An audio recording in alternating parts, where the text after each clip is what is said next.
Hello, board members. How are we doing this fine Sunday, Christmas Eve day? Well, I hope. As it is Puzzle Sunday, we're going to be jumping back into the world. Phoenix Wright, Ace Attorney Trilogy. All right, Phoenix Wright, Ace Attorney Trilogy. What did we... Last week, we saved the... Literally saved a thief using double jeopardy to get him out of being found guilty of being a thief and being found guilty of murder.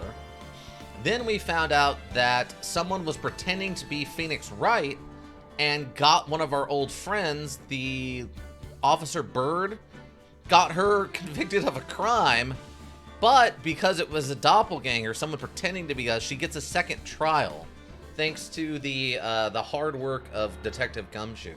So we're actively investigating this murder that we were told that we were involved with, but we're clearly not involved with.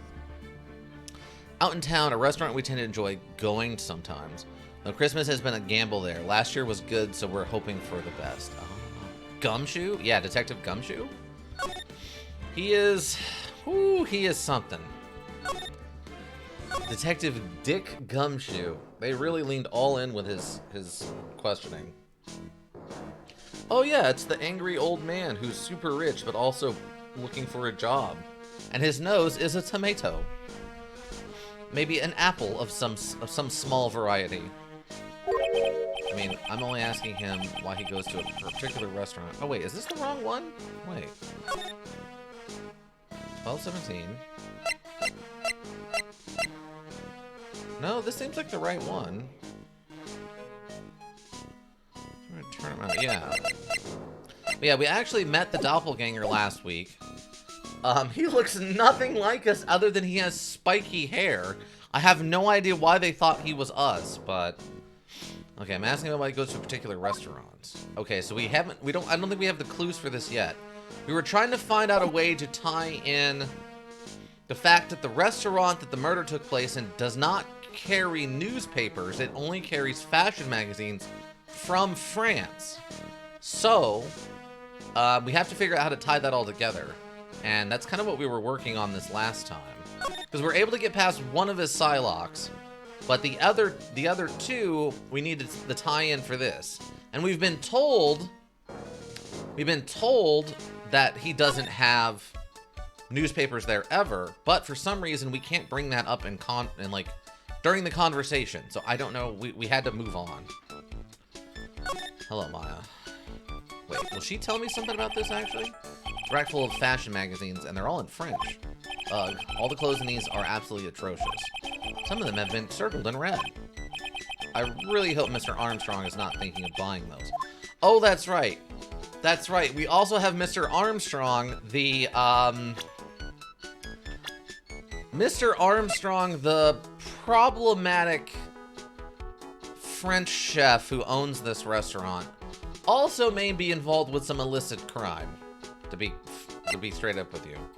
Might be involved with some illicit crime. There's evidence to suggest this. Can I ask about... Can I present you with anything that would get you to give me the information I need?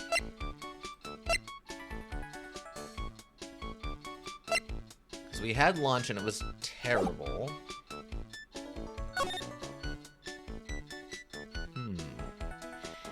Are we still on that newspaper issue? Yeah, we're trying to figure out the newspaper thing of... We have to tell the old man to break his Psylock that this place doesn't carry newspapers, but for some reason, we can't bring up that evidence even though we know it. So I'm trying to figure out what the connection is that will get us that information. I was hoping maybe we could find...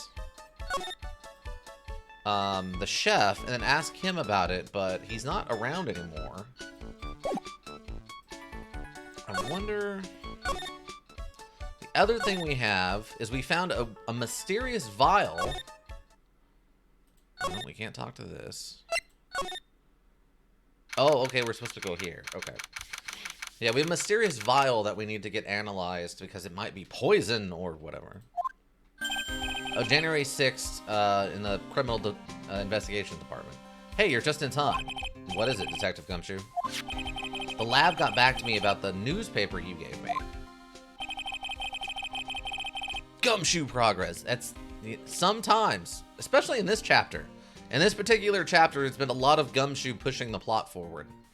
He must mean the sports paper with the memo scribbled on it. So, what did they say? Did then Alice's turn up anything? They said the doodle was written by the victim, Glenn Elg. Glenn Elg. No doubt about it. I expected as much. The victim took the paper with him to the restaurant on the day of the murder. That's our best interpretation of the facts at the moment. Left by the victim, doodle is in victim's handwriting. Sports paper refiled into the court record. MC Bomber. Get the feeling I've heard that name somewhere before. Oh well, I guess it'll come back to me. Don't forget to report back to me with whatever you find in the restaurant, okay, pal? When did I start taking orders from Gumshoe? Although, I get the feeling there's something I need to show him. The poison, probably? Like, I mean, you need to show him both of these, honestly, but let's start with this.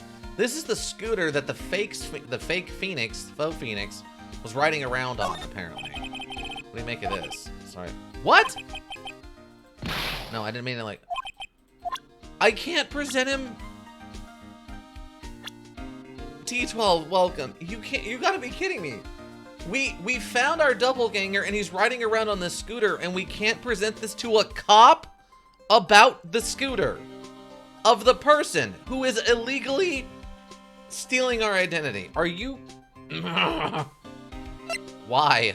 What about this? Do you care about this poison I got?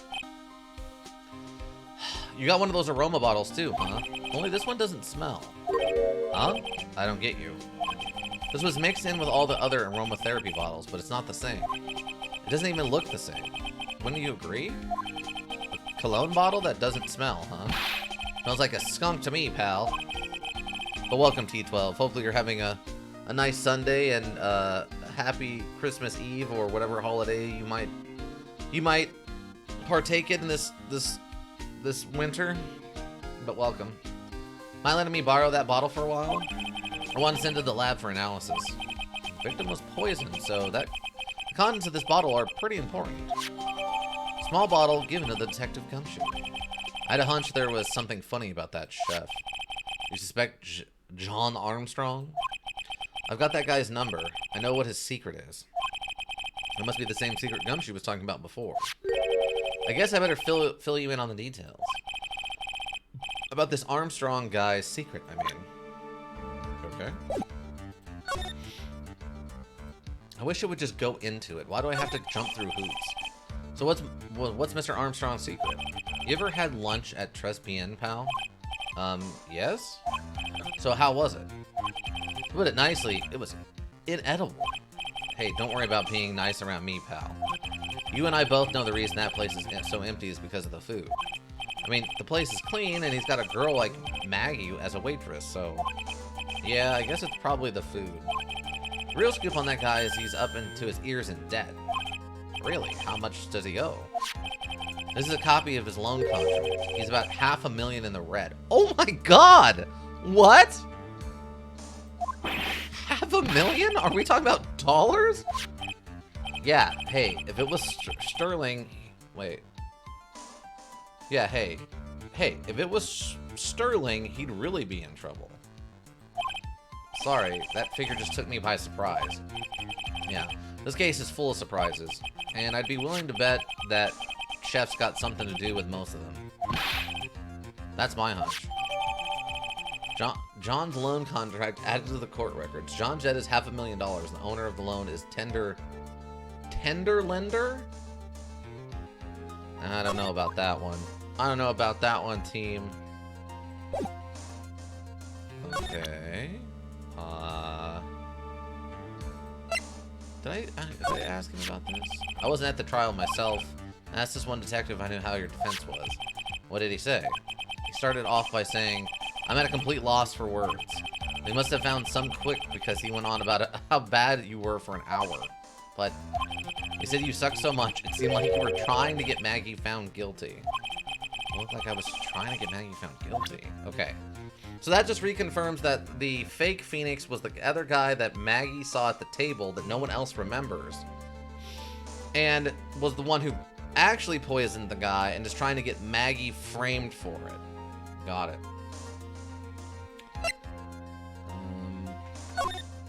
So according to the boys down at the lab, the doodle was probably made by the victim, probably. And analyzing this kind of writing is difficult since it's done with a fiber-tipped pen. But don't worry, I'll vouch for it. Why would Gumshoe have to vouch for it? Can it stand on its own?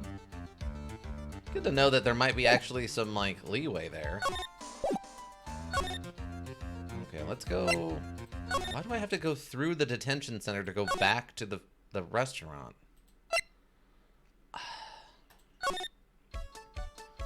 Okay, now I need to present you this. Can you tell me about this? About this. Sorry, Nick. I'm a waitress now. I've got a pile of work waiting for little old me. What about this? Nope, you don't care about that either, huh? This? Nope.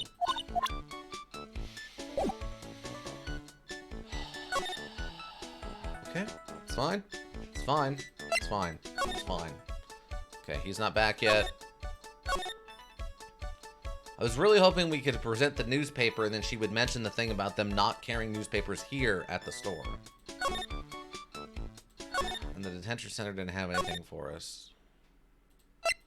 I guess it's back to the park? Vitamin Square?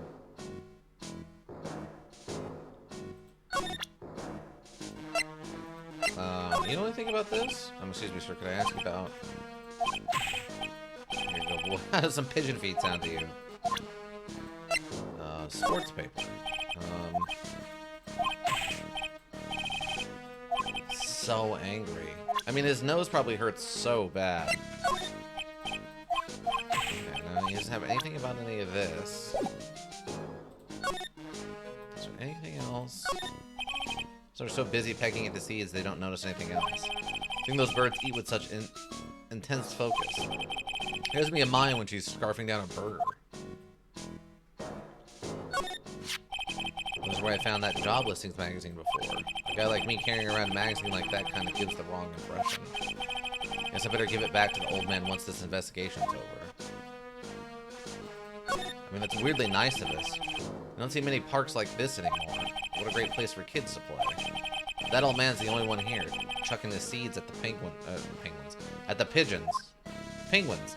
All the penguins that hang out inside of parks, inside of, you know, Vitamin Square, inside of Central Japan. Or Japan America, as we've been calling it. When I think back to when I was young, I wonder what I found so great about playing in the sandbox. Maybe I'll come back here in the middle of the night one of these days to relive it. Second thought, being arrested by Gumshoe would be too embarrassing to bear. Why? I don't think that would be illegal, right? Or unless maybe the park shuts down at a certain time? Huh. I don't know. Hi, you schmucks! Welcome, Z770, I'm guessing? Yes, welcome.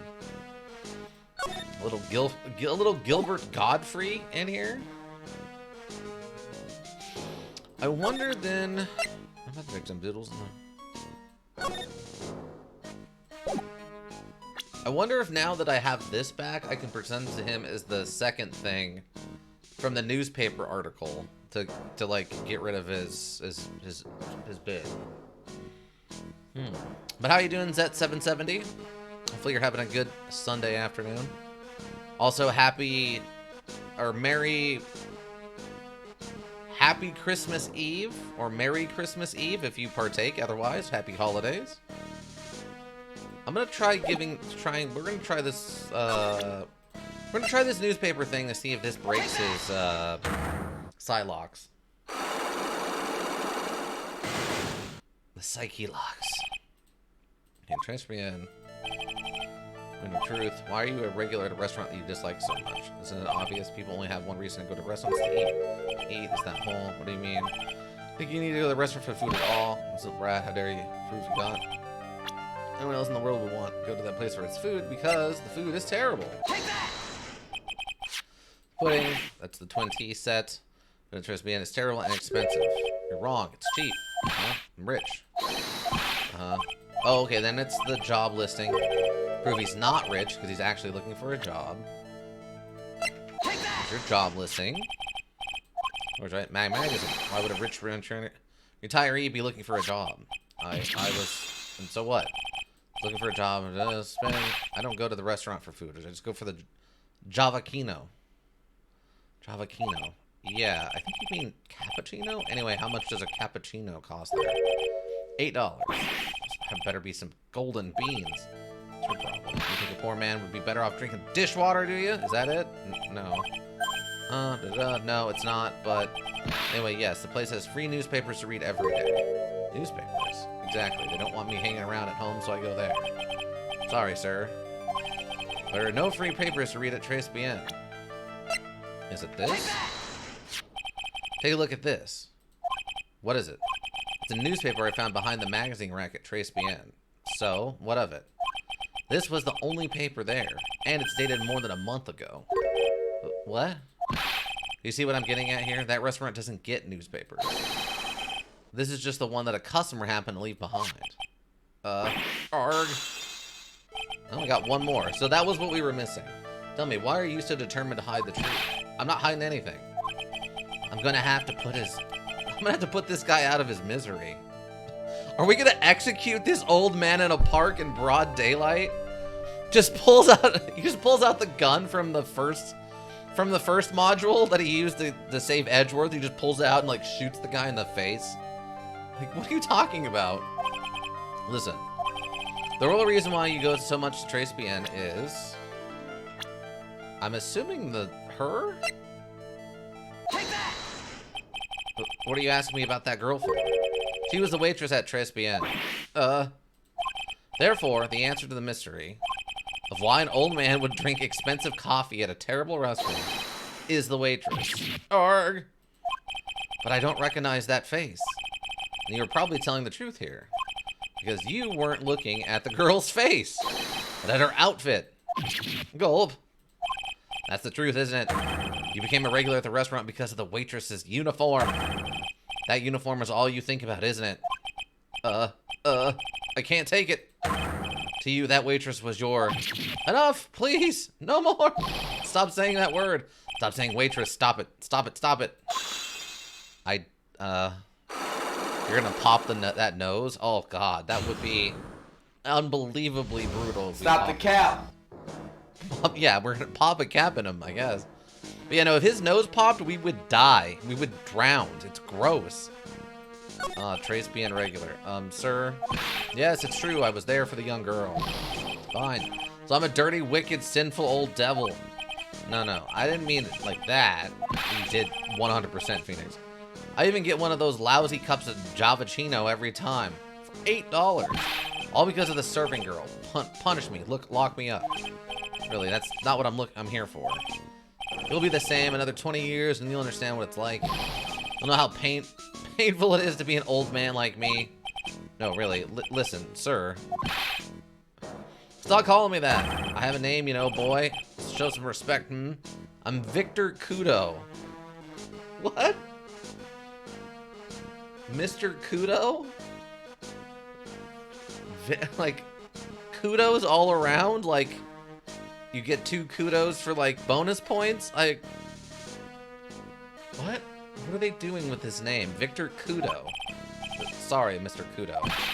You always think you know it all, don't you? Well, I'm not saying another word. I won't tell you anything more. This guy was in the restaurant at the time of the incident. Which means I have to hear his testimony one way or another. I don't believe this. I even broke his side locks and everything. I also have to try to get him when he's in a better mood. Come on! Alright. Alright, so now what? Maya, is the cook back? Is the cook / owner back yet? No.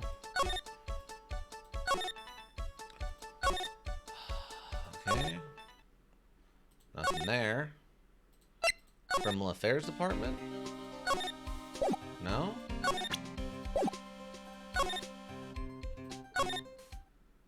Oh, I did need to go back to my office. That's actually pretty rare. Generally 6 Wright & Co. law offices. Poor Maya. It looks like Mr. Armstrong's really taken a shine to her. I suppose I'll just have to let her work at the restaurant for a while. I'll pick her up from Trespian once things have cooled off. Okay. What does that mean? Charlie, a quiet decorative plant. He's sort of a keepsake, something to remember Mia by. Sure, the office is a mess, but I'll never forget to water this little fella. Well, that's good. That's a real plant, not a fake plant. This is a giant building just outside the window. It's the Gatewater Hotel. High-class luxury hotel. The chain's getting so rich that they bought a whole chunk of the next town over. And started building a huge theme park. It's going to be called Gatewaterland? I wonder if that bellboy is going to send me a greeting card this year, too. We still hear from the bellboy from, like, the second investigation of the first module. Oh, my God. What a callback. An old movie poster. Apparently, this was the first movie that made Mia cry when she saw it. A long time ago. Maya watched it recently and said she cried all night, too. Which, I guess, is why it's back up on the wall. I'll have to check it out one of these days. Alright, so where am I... What do I need to do now? Do I just need to go back to the thing to pick her up?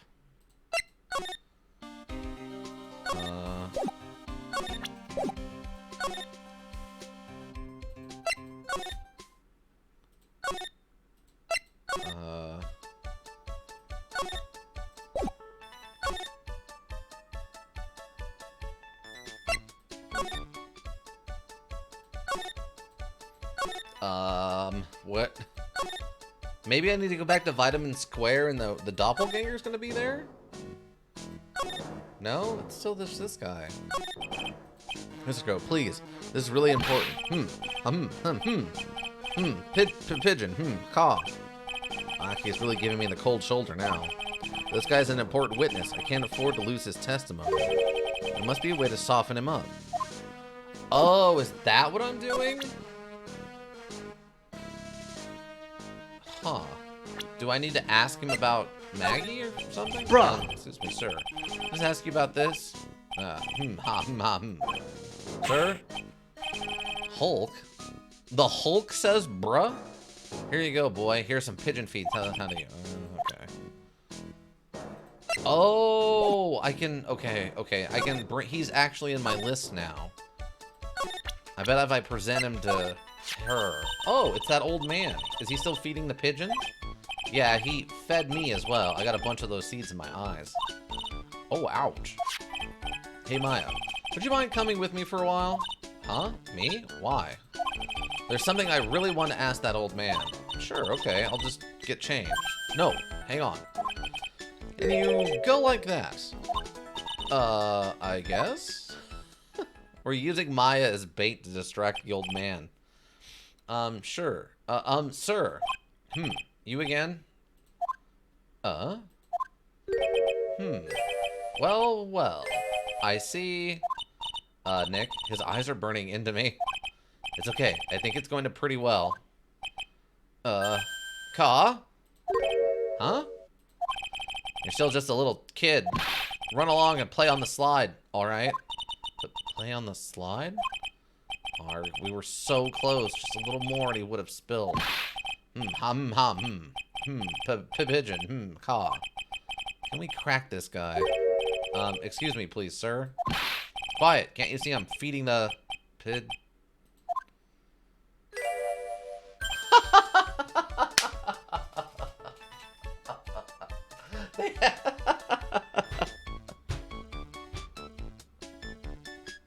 They had to bring Maya, who is, let's say, shapelier than Mia in.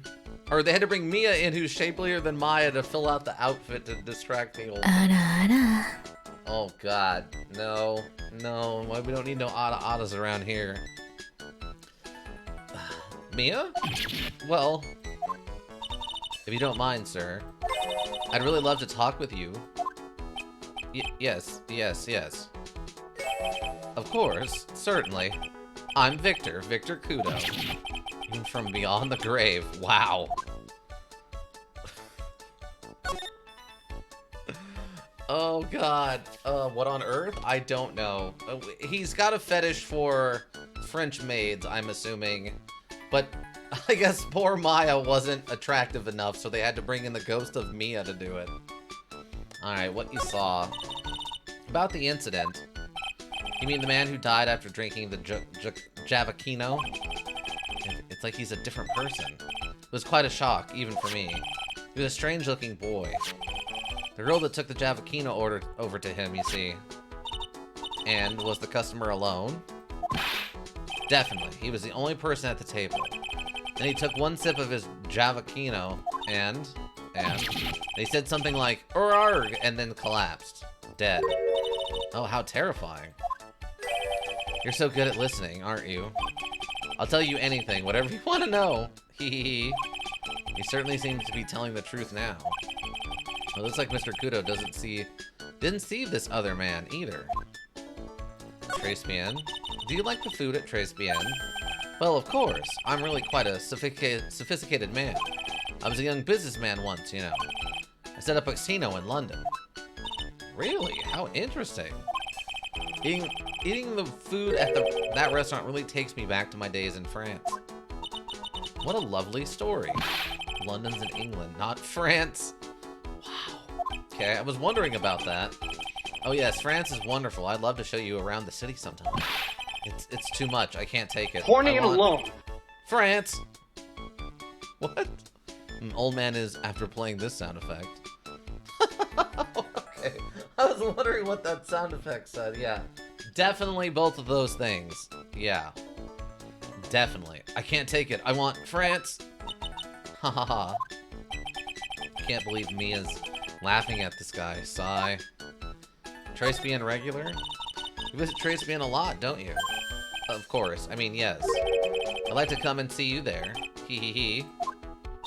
Really? Oh, you flatter me so. The owner would be delighted to welcome you, I'm sure. Be careful of that chef, my dear. The chef? You mean Mr. Armstrong? That's right. That man's an ex-con. And the shifts and the tone shifts? That man's an ex-con. He's an ex-con? Armstrong's record. Whatever did Mr. Armstrong do? Oh no, those eyes. I can't take this. Mia's really got this guy eating out of her hands. I can't. He steals things from his customers. From his customers? Gloves, handkerchiefs, little things mainly. He's a pilferer, so be careful around him, my dear. Are you sure about this? Of course, he was arrested for it once. I was there when it happened, having my Javakino. He really is a regular. Let me write you a little haiku about it. A haiku? A Japanese poem that'll explain all you need to know about that chef. Victor's note. Convicted before. A wicked man or woman. Repeat offender. Victor Kudo. Why did they add this as the court record? If he takes anything again, you let me know. If it's not too expensive, I'll buy you a replacement. Poor guy, he couldn't do enough for Mia. Okay, Phoenix. That's about as much as I can do to help. Thanks, Mia. We got some really important information thanks to you. Honestly, I can't believe Maya called me for something like this. So it was Maya's idea. Okay, well, that's fine. So that means the reason... Silence, wench. I do not wish to be horny anymore. I just want to be happy. I didn't realize where that was going at first until I heard the background music. I'm like, oh no, it's that. Oh god. But yeah, so when we went into Tres Bien before, our Haikama thing went missing. So it must have been the owner who snagged it from us. And that's why we found it in the back in the kitchen.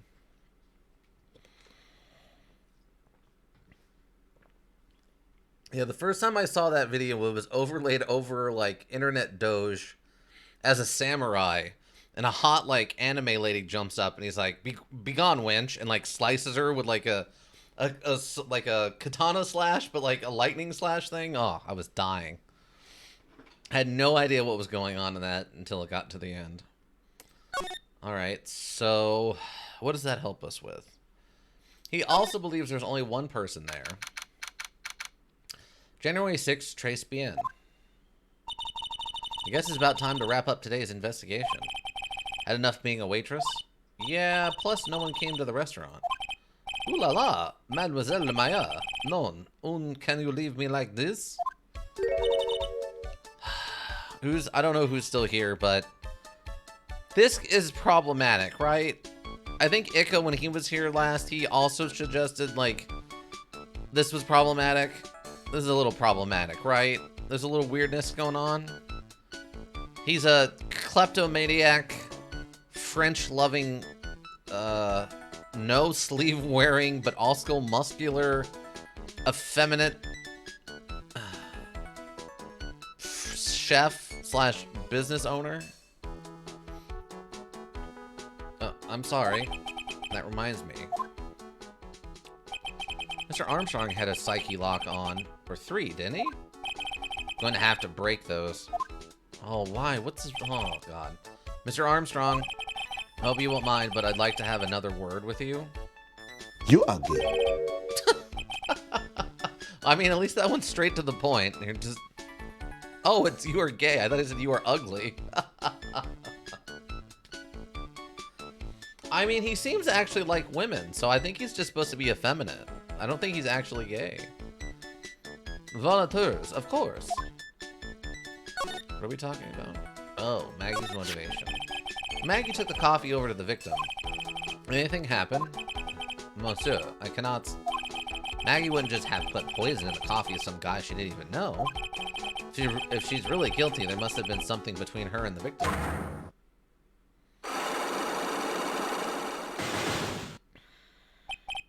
No, it was nothing, I am sure. Somehow, I've got to get this guy to spill the beans on everything he knows. Okay, so I can't present... Maybe it's just this?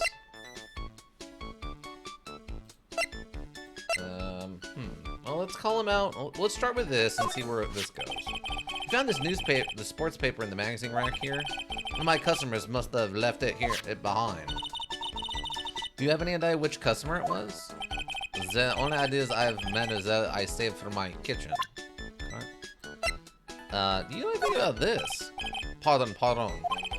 Without my reading glasses, I cannot see this. I do not read English well. That's okay, we're in Japan, America, so everything's in Japanese and American. He's not even looking at it. We better find a way to make him look, then. Are we... Wait, what?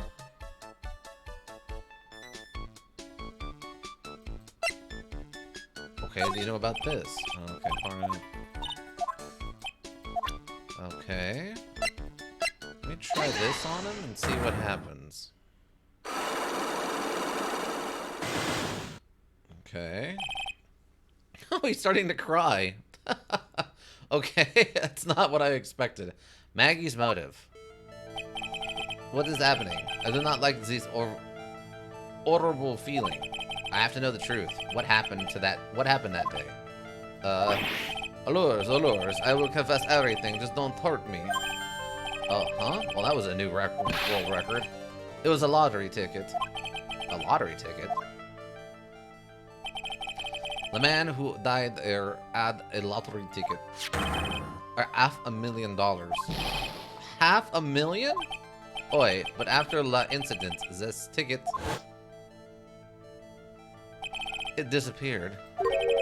The ticket disappeared? Okay, so, I mean, we know he's $500,000 in debt. This was the motive that the prosecution gave for Maggie. They said that she poisoned the man to get the $500,000 lottery ticket. But why didn't you tell me about this sooner? Master Lewis, you've been trying to hide this information about the lottery ticket from me? I'm waiting, old man. How many times have we gotta teach you this lesson, old man? I love the young people. Oh, God. I think the one that one with Patrick. I think that might be from the best episode of SpongeBob there is.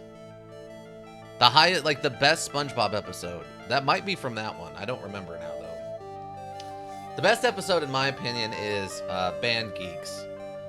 It is an episode actually focusing primarily on Squidward, which I think is interesting, where he decides to set up a band to go play the Bubble Bowl, which is some sort of big sports event,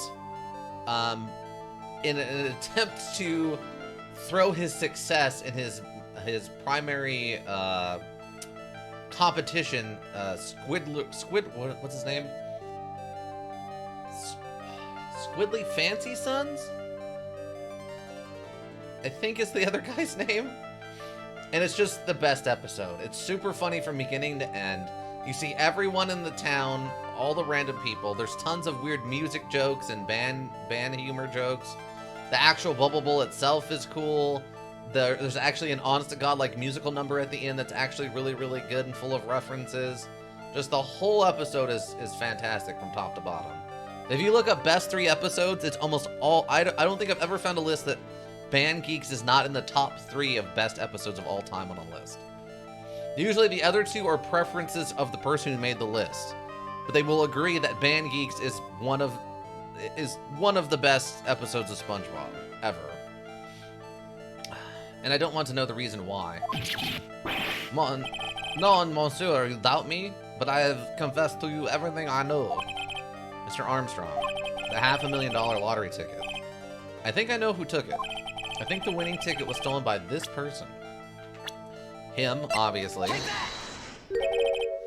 Mr. Armstrong, I believe there's a very high probability that it was you. Ah! I don't know how to yell ow with a French accent. Wow, that is one piercing scream, even for a man like him. Miss Porquimoy? Why? I'm about to go down to Taco Bell and give me a blast. That's a good one. I'm not the mascot of the mask. I'm not the kind of person who steals the property of others. Sorry to disappoint you, Mr. Armstrong, but I have evidence to the contrary. I present you proof that you have stolen from others in the past.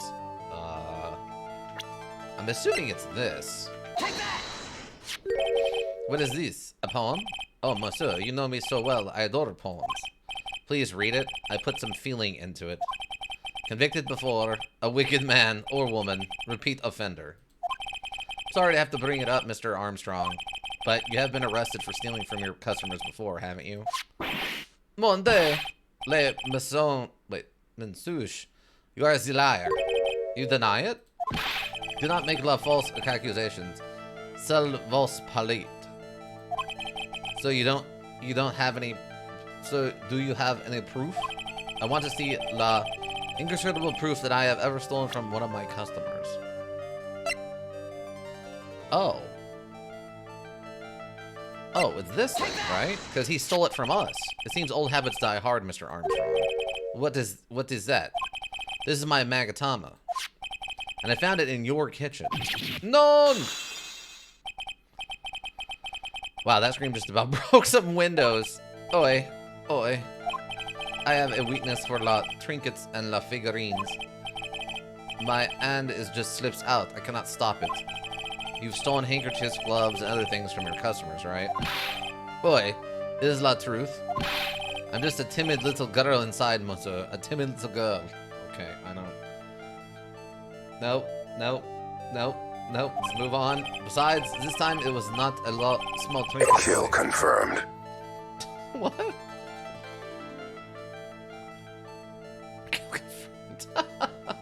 Besides the time, it was only not a small trinket, oi. It was a $500,000. Mas non, why would I steal it? I have no need for such money. Oh, we know that's a lie for true. Really now? Oi, Mtua, what is it? Isn't it true that you're in some pretty serious trouble? And that you are in desperate need of a large amount of cash? In the form of this debt to tender lender?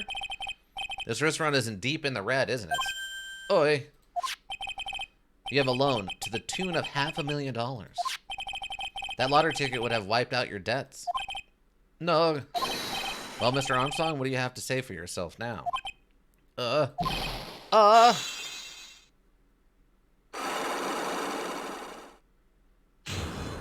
Unlock successful. Maggie's motive. Mr. Armstrong, you said that the victim had a winning lottery ticket for $500,000. How did you know he had something like that in the first place?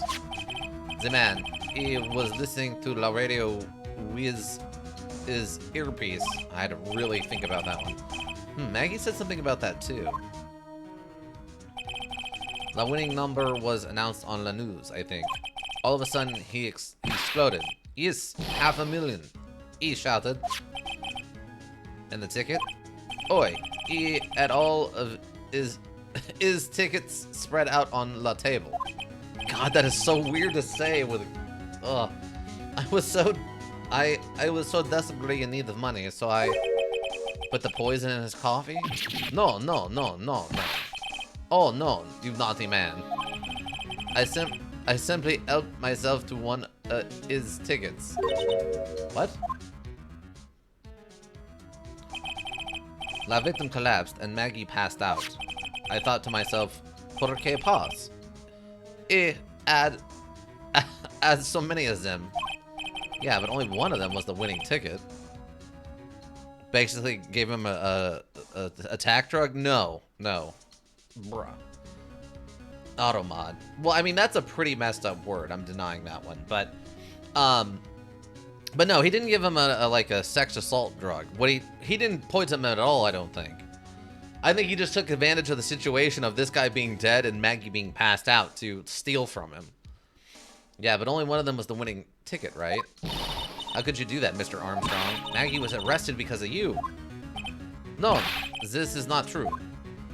Okay, winning ticket. I did not take it. The ticket for $500,000, I mean. But you just told us you did. You said you took a ticket.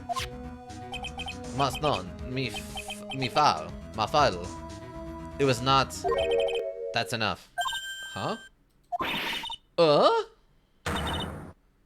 Mr. Godot? What the heck are you doing here? This is without a doubt the worst coffee I have ever tasted, Mr. Armstrong. You came in here for coffee? Does his craving for coffee know no bounds? Perhaps Mr. Armstrong stole one of the victim's tickets on the day in question. I'm Le Airhead. No, just a pretty little girl who everyone is laughing at. But in that case, Maggie shouldn't be the only one under suspicion. He had the wrong ticket. What? Mr. Armstrong made off with the winning ticket's pretty neighbor. So the ticket head took was worthless? Not quite. He did win something. $1. You see, I'm just a pretty face. Without my looks, I have nothing. So, what happened to the winning ticket then? The one he meant to steal? Indeed, what did happen to it? I don't like spoiling myself by watching trailers, so we'll just wait and see how the movie turns out tomorrow, won't we? Nerg. Viola, you too. Time to laugh at la pretty little airhead. Looks like we won't be needing this note anymore. Victor's note thrown into the trash. Looks like we've got a new mystery now. Namely, where did the winning ticket go? Got a bad feeling about this. Well, anyway. We can't let Maggie suffer any longer for this, and certainly not again. To be continued. So we're not even gonna... Okay. I mean, we have the whole question about the other guy who we thought was the one who actually did the poisoning. You don't think maybe that guy was the one who stole the winning ticket? Perhaps? Maybe?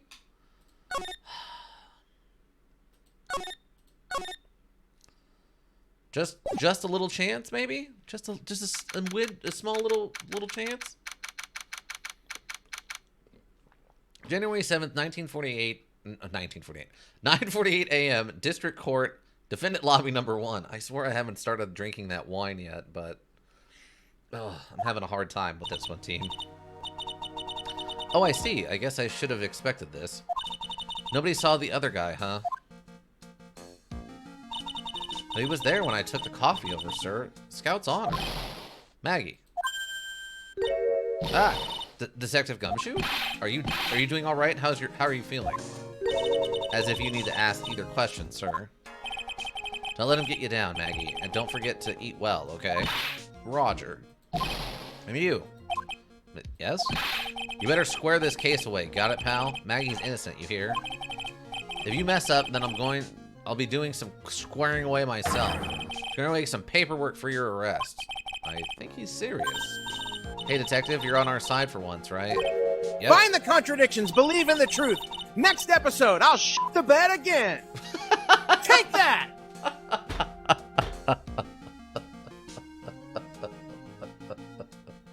That's fantastic.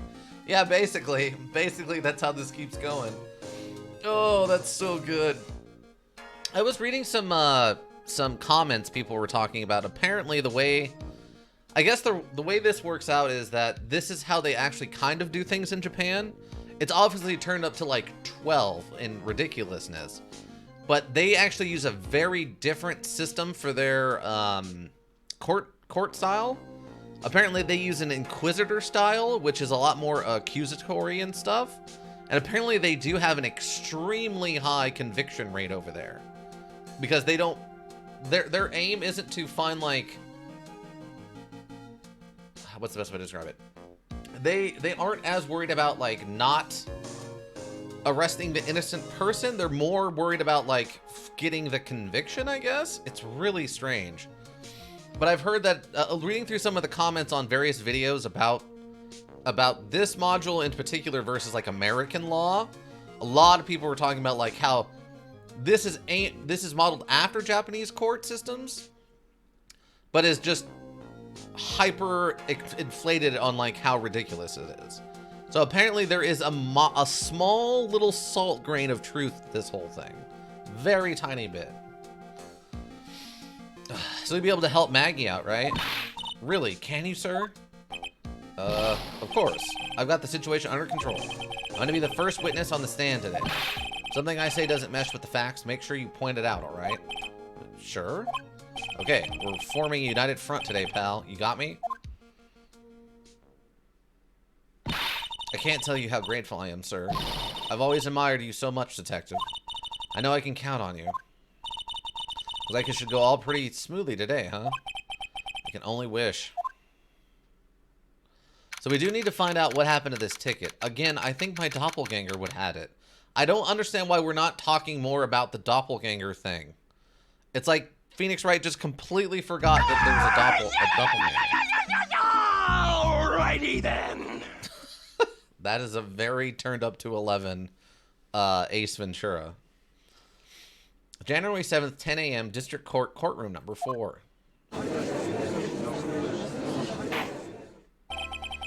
Court is now in session for the trial of Maggie Bird. The defense is ready, Your Honor.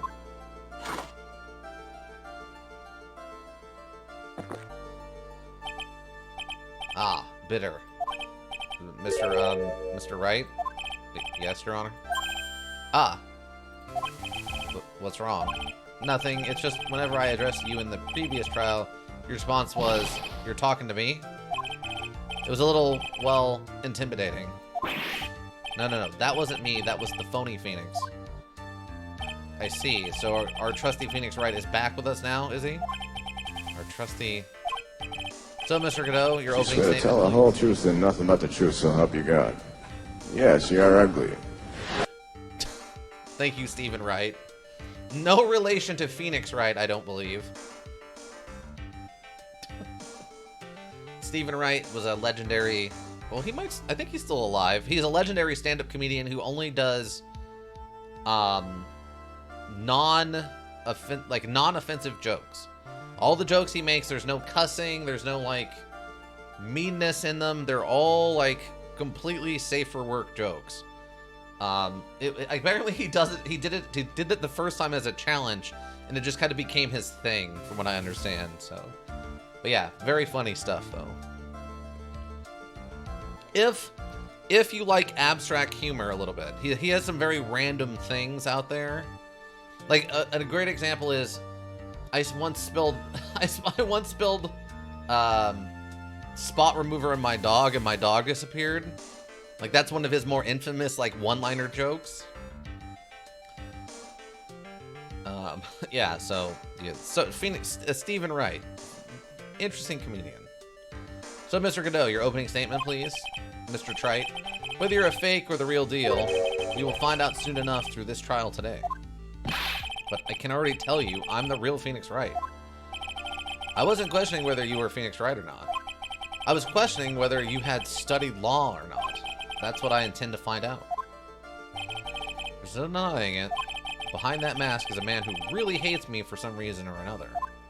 It's gotta be that cowboy guy from the second one. It has to be him. Has to be the cowboy guy. As everyone is aware, the court has already given its verdict on this case once. Therefore, I won't stand for irrelevant testimony during this retrial. Nor will I stand for a simple repetition of evidence presented in the last trial. I'm not planning on repeating anything that phony me said, trust me. Now then, Mr. Godot, please summon your first witness. Detective Gumshoe. Let's start with immorality, shall we? Name and occupation. Witness, state your name for the court. Huh? Oh, sorry, sir. The name is Police Department Detective. Occupation, Dick Gumshoe. Other way around, detective. Huh? Oh, sorry. Anyway, I'm the officer in charge of this case since yesterday, sir. Since yesterday? Yeah, the guy who was on the initial investigation tied up with another case now. I hope Gumshoe's really got everything under control, for everyone's sake. I see. So, Detective Gumshoe, would you outline for the court the basic facts of the case? Yes, sir. The victim's name was Glenn Elg. He was a professional programmer. He was on the payroll of Blue Screens, Inc., a local company. This is the victim's autopsy reports. The court accepts this into evidence. Glenn's autopsy report added to the court record. Died of potassium cyanide poisoning. Time of death was between 1:30 and 2:30 p.m. Here are the floor plans of the restaurant. Oh, this is going to be super relevant. Oh, they can't see him because of the wall partition. Oh, righty then. Ace Ventura would make a terrible, terrible lawyer. He was super smart, by the way. It's shown throughout the course of the movies that he actually is pretty smart, Ace Ventura. He's just so weird and loud, he would never be acceptable in court. But yeah, so the old man probably sat back here, and he was up here, and he didn't notice the other guy. I'm guessing that's how it's going to go down. Same with the chef, who would look out the door and not be able to see the other guy, but could see the victim. The poisoned coffee was brought over to him by the waitress. The waitress being the accused? Yeah. The victim died from poisoning and almost immediately after he took a sip of the coffee. At the time of the incident, there were 2 other people in the restaurant. Mr. Gene Armstrong, the owner and chef, and a regular by the name of Mr. Victor Kudo. It still seems to be a very straightforward case to me. Blueprint of the crime scene, X equals victim seat. Trace bin floor plans added to the court record. Come, detective, take up this hammer and nail the defendant's coffin shut with your own 2 hands. Now then, Detective Gumshoe, let's have your testimony. Yes, sir. The incident. When the incident took place, the victim was alone at his table, sir. We understand that the guy, Glenn Elg, was listening to the radio at the time. Traces of poison were found in his coffee cup, and what we found was potassium cyanide. That stuff really packs a punch. And it looks like Miss Bird might have had, well, some kind of motive.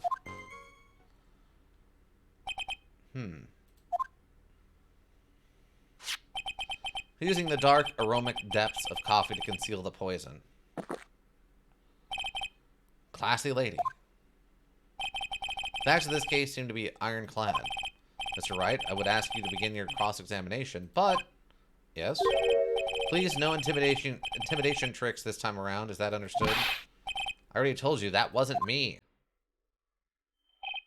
The incident.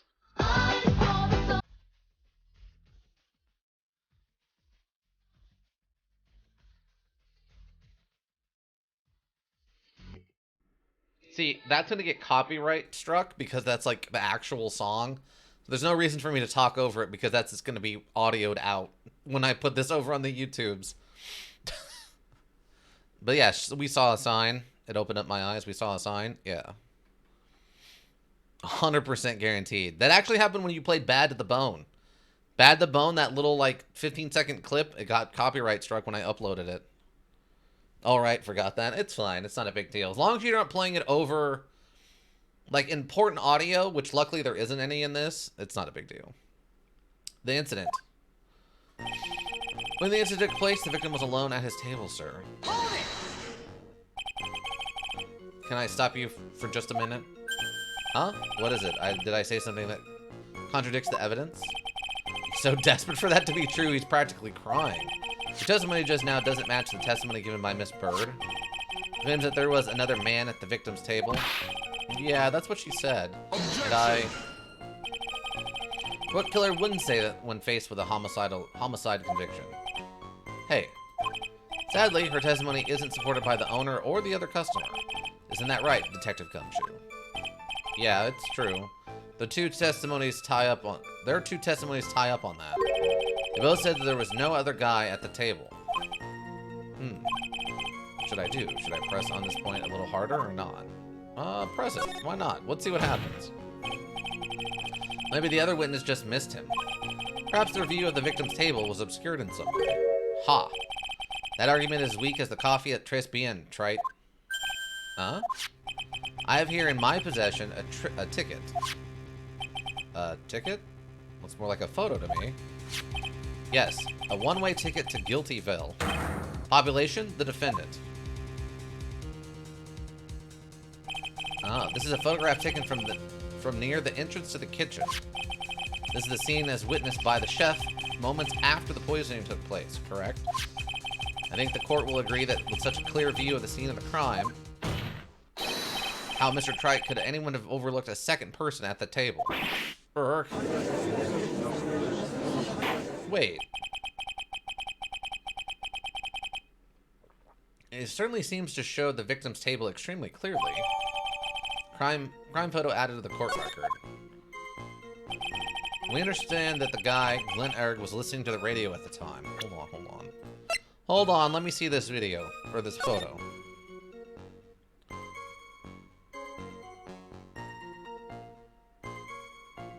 Okay, I mean, I guess that looks... Wait.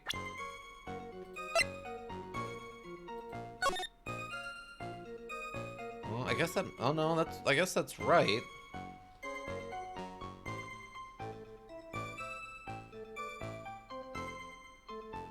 Huh. Okay, I guess we'll see where that's going. We understand that the guy, Glenn Egg, was listening to the radio at the time. He was listening to his radio, you say? Yeah, he had a portable radio in his chest pocket. Maggie told us that too, didn't she? Something about how one of them had some sort of earpiece?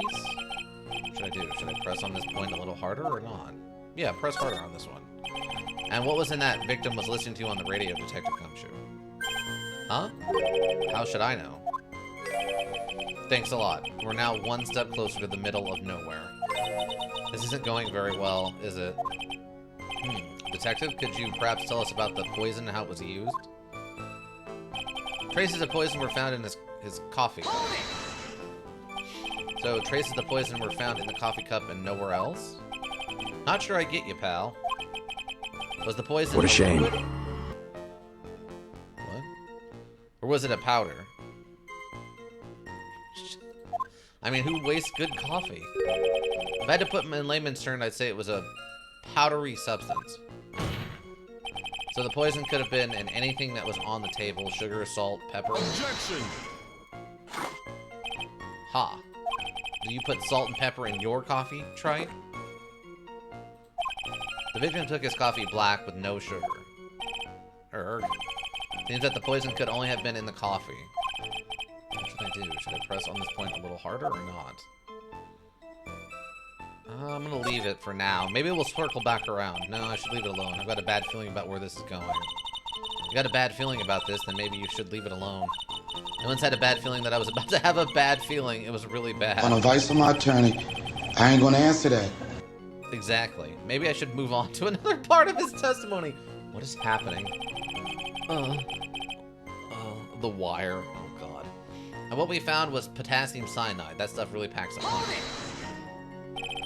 Potassium cyanide. I've heard of that chemical before. Exactly how strong is this poison, Detective Gumshoe? It's, well, that stuff's lethal. Eat too much and your history. How much is too much? Lethal dose is 0.2 grams. That's about enough to finish anyone off. 0.2 grams. How much is that? You know when you swab your ear for earwax? Yeah, about that much. Earwax, huh? Sounds like something Gumshoe's got an abundance of. Such a small quantity of poison could have been concealed anywhere. And it looks like Miss Bird might have had, well, some kind of motive. Okay, let's talk about this motive. This is going to be a good one here. Some kind of a motive? Yeah, but if you ask me, it's been blown away way out of proportion. Objection! You know what my golden rule is, Detective? Chuck out a bad cup of coffee, you can always get another. Huh? I don't get it. I'm saying we can always get another witness on the stand if you have to chuck you out. Gulp. So stick to the facts, Detective. Now then, what was Miss Bird's motive? Come on, Gumshoe. They said she wanted to steal a lottery ticket. I knew it. That's what we heard yesterday, too. It disappeared from the scene of the crime. And it wasn't just any lottery ticket. It was a winning ticket for $500,000. Mr. Armstrong knew about the ticket too, didn't he? But he stole the wrong one. Then, is it possible Maggie stole the winning one? What should I do? Should I press on this point a little harder or not? Yes, please. Wait a minute. The mere fact that the lottery ticket disappeared in no way implicates my client. Ha. I have in my hand the very ticket in question. That's $500,000 lottery ticket? One of the female police officers found it when she was conducting Screw the rules, I have money! Of the defendant. What? Oh, Yu-Gi-Oh! Bridge. Yeah, we used that one, yesterday? Did we use that one yesterday for, oh, God. Underrail, I think, yeah. It's Seto Kaiba, and he's talking about how rich he is. Order. Ha. She's quite a lucky bird, our little waitress. He will submit that ticket as evidence to the court immediately. I better keep an eye on that ticket. The way the judge's voice is quivering. Oh, he's thinking he's gonna steal it? A winning ticket for $500,000 found during a body search of Maggie. Victim's lottery ticket added to the court record. The ticket was presented to the court in the previous trial, too. But it feels heavier now somehow. $500,000, you say? That's just a scrap of paper. What matters is where it was found, Your Honor. And that's on Maggie's person, unfortunately. Do you really think there are any contradictions in this testimony? To be honest, I don't know. But Gumshoe told us out in the lobby. He said we'd be forming a united front, right? How will we win the case if he doesn't throw us a line? I don't have a whole lot of options right now. The best I can do is gather the facts together, I guess. When the incident took place, the victim was alone at the table, sir. We understand that the guy, Glenn Egg, was listening to the radio at the time. I don't think I have anything to contradict most of this.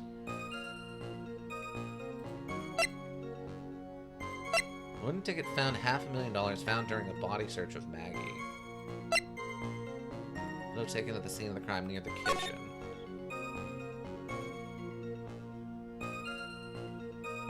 What am I missing here?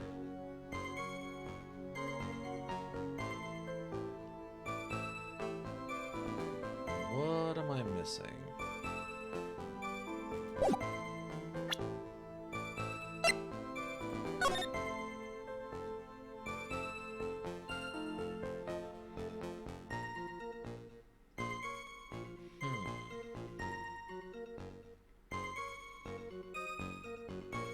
Yeah, I'm not sure what I'm missing on this one. Bottle of something? I don't... No, we gave the bottle to Gumshoe, so we don't have the bottle anymore. I understand that the guy in clinic was listening to the radio at the time. Traces of poison were found in his coffee cup. What we found was a potassium cyanide. That stuff really packs a punch. And it looks like Miss Bird might have, well, some kind of motive. You really think they're okay? The only thing we have left to try then is to we question the one that we dropped. I think it was this one.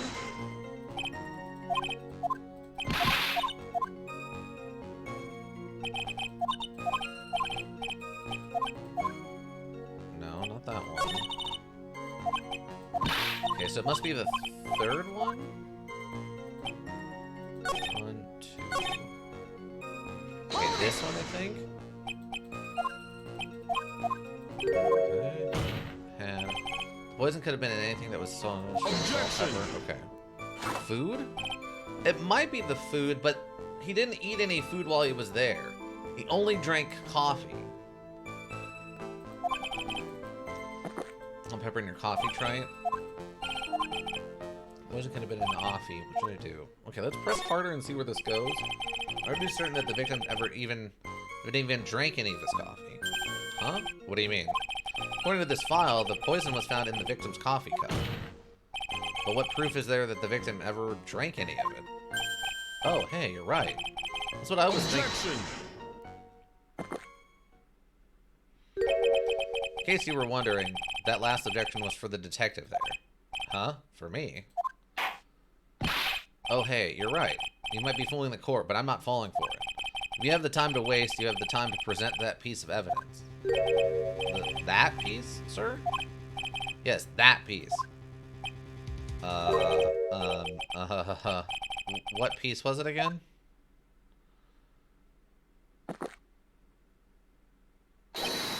This. Okay. Should I be grateful this coffee's only hot enough to give me first degree burns? Oh, now I remember. This is the victim's coffee cup. Yes, the victim's cup. Take a good look at that rim. Oh, yes. It's unmistakable. There's clearly a coffee stain on it. Conclusively proof that the victim did drink the poisoned coffee that was in this cup. The victim gulped down the bitter death that the waitress brought to him. Like this. For the record, the only prints on the cup were the victim's and the defendant's. The coffee contained potassium cyanide, covered in a victim and Maggie's fingerprints. Upon further investigation of the cup, we found a certain chemical substance. That's enough. The facts of this case seem overwhelmingly clear to me. The defendant had ample opportunity to commit the crime of which she is charged. Furthermore, it seems beyond reasonable doubt that she did indeed commit this crime. Like an old man who knows the score. There's also the matter of the $500,000 lottery ticket. So that's what it was. We literally just needed to ask about or push on the other thing. That alone proves a very credible motive. I mean, for that sum of money, even I might be tempted to bend the rules. I don't mind an old man who is weak to the siren call of money. Not good, Nick. That evidence against Maggie is starting to pile up fast. Yeah, that's because the court has ruled guilty once already. I'd say it's about time to wrap up this repeat performance. With one final decisive piece of evidence. He's got more evidence against Maggie? This is the apron the delightful Miss Bird was wearing at the time. Wow, that's not the cleanest apron I've seen. That stain looks like... It can't be blood, can it? Ha! It seems the star of our play was a little flustered. And somehow spilled coffee on herself. Coffee? That's not exactly the first thing that caught my eye. Of course, the coffee stain isn't the most interesting thing about this apron. No, there's something else that stands out even more. Something else? I presume you mean... Of course, I'm referring to the pocket. The pocket? The search carried out right after the incident uncovered this. Potassium cyanide. The very poison used by the killer was in her apron pocket. A bottle of poison in Maggie's pocket? I mean, we already knew about that. Yeah, Maggie's prints were the only ones on it. Okay, now that's an interesting twist. What? Order, order, order. The court will accept these items into evidence. Apron added to the court record. Worn by Maggie at the time of the incident has a small pocket but big stains. Potassium cyanide added to the court record. A deadly powdery poison bears Maggie's fingerprints found in her apron pocket. Blurp bro. What? Blurp broked.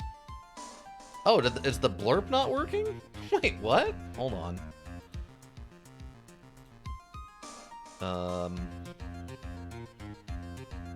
Well, that was another in a long series of regrettable life choices. Okay, there we go. Yeah, weird. Okay, it's working now. BoJack Horseman was a very weird but good show. There's something still bothering me, Mr. Godot. Why have you not explained the bloodstains to the court? Bloodstain? What bloodstain would that be? Don't play modules, prosecutor. The blood-covered stain that's smeared all over the apron. That's ridiculous. No one told me anything about a bloodstain. You don't need to be told. Just look at it. Well, detective, could this stain really be blood? No way, sir. It's just ketchup, sir. Ketchup? She must have gotten some on her apron while taking someone their breakfast that day. Could you have spoken up a little sooner, Detective Gumshoe? Well, it's not like that again, and I'll have you drink 17 cups of ketchup, witness. What? That's not how... What? Nog, I thought everyone knew what it was already. I haven't seen anything yet to make me doubt the last ruling I made on this case. Huh? The motive, the opportunity, and the supporting evidence. They have all been clearly established. Okay, so... I want to understand the timeline of events for these people, because they're obviously idiots, right? So, she's serving him coffee. He shouts out, "I just won $500,000. She takes the poison that she has with her for some reason already, puts it into his coffee. He dies. She steals the ticket and then proceeds to pass out onto the ground, where she is immediately captured by the police. What? That doesn't sound even slightly weird to anybody here? They've all been clearly established. Well, Wright, it seems you really are a phony after all. Or you really know how to drive a man nuts. Witness, please continue with your testimony. Describe for the court the crime scene and the findings of your investigation there. The investigation. The crime was reported at 2:25 p.m. by a kind of scary old man. Poor Maggie had passed out from the shock. It must have been real tough for her. The victim didn't have any identification on him, but we figured out who he was pretty quick, and then the investigation went smoothly. When Maggie was searched, we found the lottery ticket and the bottle of poison. That was it. There was nothing else missing from the crime scene. You identified the victim and secured your prime suspect. Very good. Last chance to convince the court you're a real lawyer, Trite. Huh? Don't count on any more cross-examinations after this one, so let the fun begin. The investigation. The crime was reported at 2:25 p.m. by a kind of scary old man, sir. Scary old man, Detective Gumshoe? There's an old man who's a regular at the restaurant where the incident happened. Ah, we're obviously talking about the same old man. Officers were dispatched right after the report came in, but the old guy still made a fuss. What took you so long? And then he hurled abuse at them and seeds. Seeds? Ha, it was nothing. I caught each one with my teeth. What? Wait. Were you sent to investigate the murder? I guess not even the mighty Godot can avoid being attacked by that guy. The old man was the only other customer in the place at the time. He took his time finding a payphone, apparently, so he was late reporting the crime. Poor Maggie had passed out from the shock. It must have been real tough for her.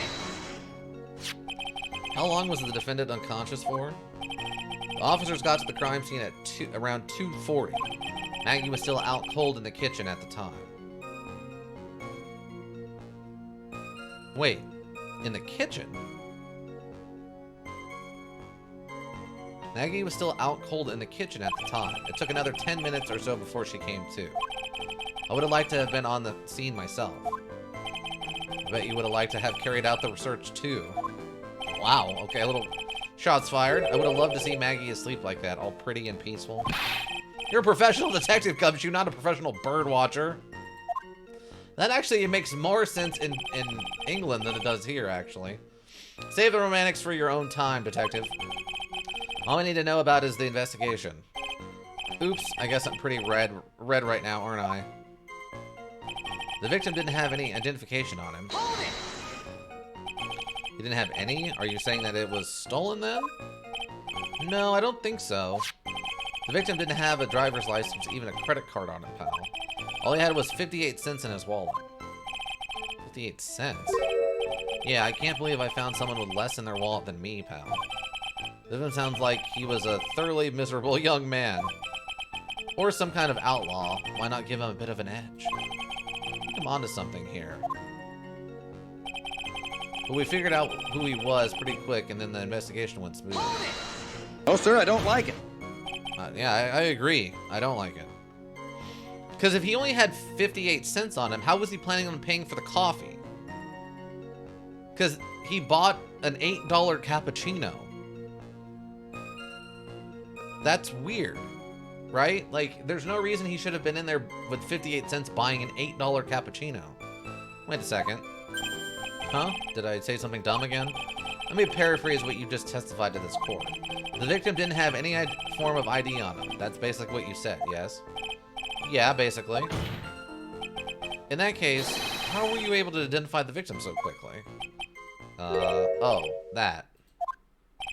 He's so let down. He's got the whole sagging shoulders and puppy eyes thing going. There was a prescription bag on the victim's table, along with the lottery ticket. Seems Mr. Glenn Egg visited his doctor before he went to Tres Bien. We got the victim's name from the medical records of the doc who prescribed the meds. That's a reliable enough source for the court. What should I do? Should I leave this alone or ask to hear more? Ask about the prescription bag. So what sort of medicine was in the bag? Well, actually, the bag was empty. Huh? Yeah, completely empty. It was completely empty. Victim's prescription bag added to the court record. The victim got this from the doctor before going to Tres Bien. The bag is empty. Ha. I can go to a bank and rob it. Actually, not even rob it. I'll go to the bank and take all the money without even being over there. I'll just stand right here and do it right now. I ain't gonna do it, but like, I can.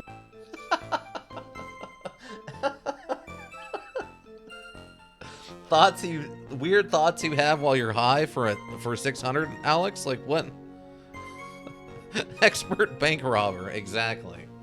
You're emptying an empty paper bag as evidence? Desperate, are you, trite? Huh? Now, what happened with the investigation after that, detective? When Maggie was searched, we found the lottery ticket and the bottle of poison. But the defendant had been passed out for a while, correct? In that case, is it possible someone planted evidence in Maggie's pocket? Hey, yeah, you nailed it, pal. It happens to me all the time. At a department party the other day when I got home, I was wearing the boss's shoes. What? Objection! What? How does that work? Keep with this crazy testimony, detective, and those shoes will end up down your throat. Sorry. So, trite. Someone planted the evidence in Maggie's pocket? That's a pretty bold statement. Care to back it up with some evidence? Well, I'd love to if I had any. It appears you have no evidence to support your theory, Mr. Wright. Continue with your testimony, witness. And that was it. There was nothing else missing from the crime scene. Other than his drugs, maybe. So the $500,000 lottery ticket and the bottle of poison were accounted for. Yeah.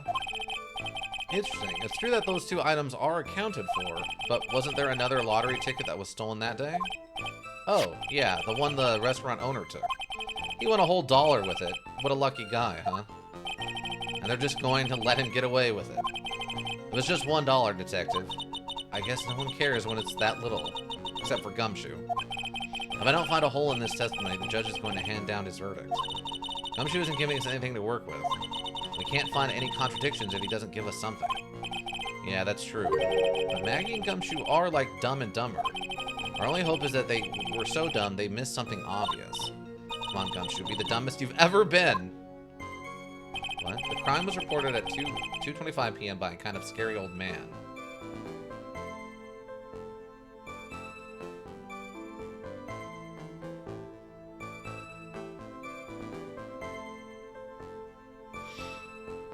Okay. Poor Maggie had passed out from shock. It must have been real tough for her. The victim didn't have any identification on him. Newt-Newt? What are we newt-newting? Why newt-newt? Victim doodle and is in the victim's handwriting.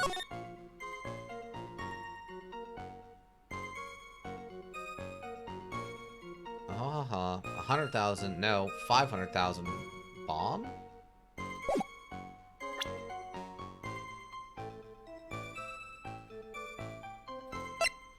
Potassium cyanide poisoning, the time of death was between 1:30 and 2:30. That's fine. Coffee contained potassium cyanide, covered in the victim and Maggie's fingerprints. But Maggie, at the time of the incident, has a small pocket but big stains. Deadly powdery poison and fingerprints found in her apron pocket. The victim got this from the doctor before going to Trace BN. The bag is empty. We didn't have any other indication, but we figured out once he was quick, and the investigation went smoothly. Maggie was searched. We found the lottery ticket in the bottle of poison, and that was it. There was nothing else missing from the crime scene. Okay, I'm going to ask about the empty bag. That might be the other thing that's missing.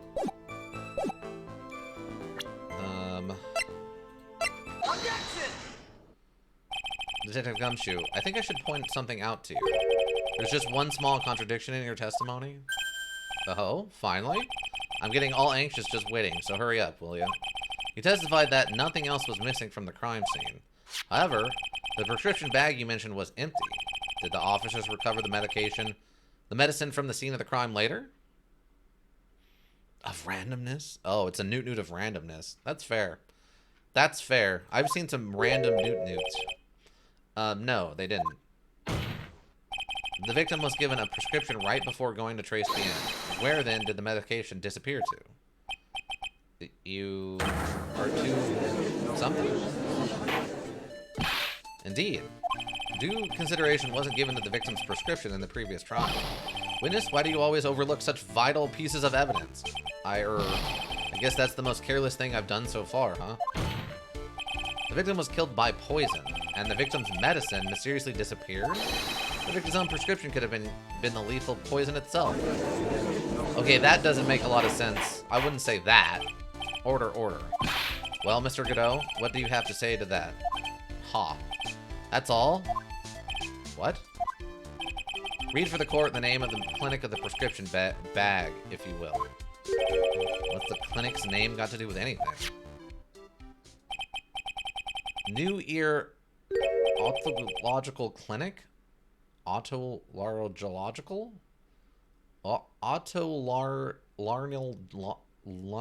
Nope. I don't know. It's clearly for the ear, right? Like new ear. I'm assuming it's a hearing aid. What kind of illness was the victim suffering from, Mr. Godot? Hardly an illness, Your Honor. More like a... Words. Yeah, that's a huge word. You're not wrong. More like a bitter war wound, you could say. A war wound? The day before the incident, Mr. Elk found himself in a fight. He took a blow to the side of the head and ruptured his eardrum. He ruptured his eardrum? And what on earth was the prescription he was given? It was a cream that was to be applied topically inside his ear canal, not to be ingested. What? It mentioned in the autopsy report, if you read the fine print, they found traces of the medication in the victim's left ear. Yes, here it is. Very, very fine print. Seems Mr. LG correctly applied some of this medication while he was at Trace BN. Therefore, it would be absurd to believe that he would have eaten his medication. Even though this medication is irrelevant to the case after all. No. Nick, if you don't think of something quick, it'll all be over. He's right. I I can't get away with any old weak objection. What should I do? That's a good question. Let's push the medication issue, I think. Because I think it's not that it's medication, it's the fact that it's missing is what's important. Push the medication issue. Only moments ago, Mr. Godot made the following statement. It seems Mr. L correctly applied some of his medication while he was at the trace bin. If that's the case, then why was the medication not found at the scene of the crime? Huh? But the medication in question was for topical use inside of the ear canal. That doesn't change the fact that it could not be found at the crime scene. However simple it may seem, it's a lawyer's duty to presume the truth. Objection! Pursue the truth. You know as well as I do that the medication is irrelevant. It always seems likely that a prescription drug would contain potassium cyanide. Objection! Hardly seems likely that the coffee that waitress served would contain it either. But it did. The possibility is undeniable. Arrgh. That's enough. Mr. Godot is a detective, the only witness the prosecution wishes to call. Mr. Godot? I've got my own witness I'd like to call, sir.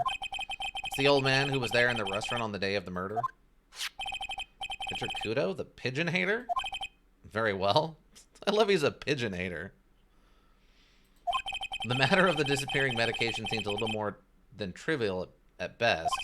However, it wasn't explored at all in the previous trial, and that is something that bothers me. Yay, good job, Nick. The court will adjourn for a 10-minute recess, after which we will hear the prosecution's next witness. Ha. I suppose this means I'll just have to finish you off in my last 6 cups. Court is adjourned for recess. Well, January 7th, 11:03 a.m., District Court, Defendant Lobby, number 1. Phew! I was close. Tell me about it. I nearly died in there. That's my line, sir. No, it's my line. I think I really did die a little bit. Looks like we all nearly died in there. Can't believe Detective Gumshoe. How could he betray us like that? Huh? He said he'd help me. Well, he set me up. I don't think he meant to do that, Maggie. He was backed into a corner. I mean, the guy's got to do his job, right? It's okay. I know all about lies and betrayal. I've had them my whole life. But it really hurt this time. It felt like someone punched me hard in the stomach. I hate that guy. I don't ever want to see him again. More Gumshoe.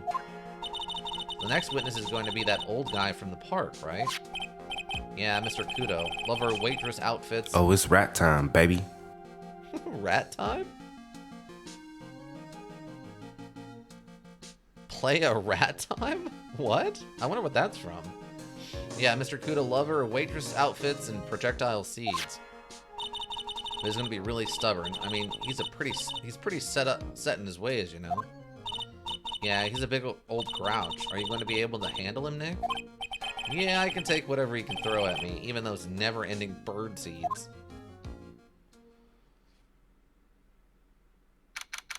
January 7th, 11:15 a.m. District Court, courtroom number 4. Boy. Court will now reconvene for the trial of Maggie Bird. Mr. Godot, your next witness, please. Prosecution calls the lucky old-timer who caught the show over a cup of coffee. Will the witness please take the stand? It's a weird description, but alright. Name and occupation, if you don't mind. Name is Victor Kudo, born and bred in the land of the rising sun. Honor and duty are what make me. Mind you, I can be quite emotional at times, too.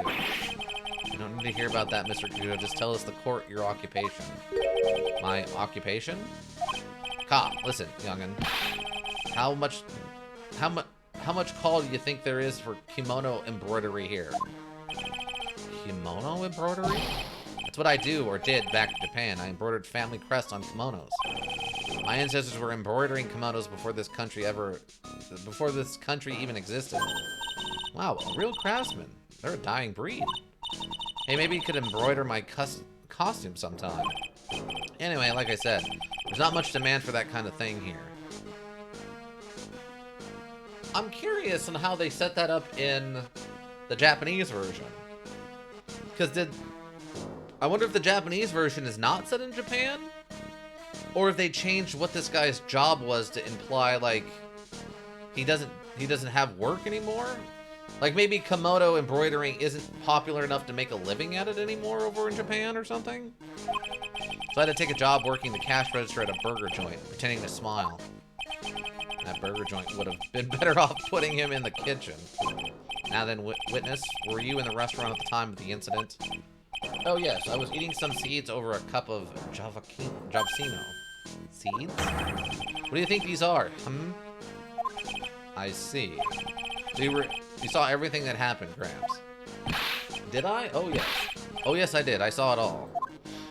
Then please tell the court. We're all ears. Sure. I'll tell you. I'll tell you every last detail. Nah, Japan version is way brutal about him, I think. Oh, really? Oh, man. I'll have to look that up then and see. We might have to check that out before the stream ends, if I can find it pretty quickly.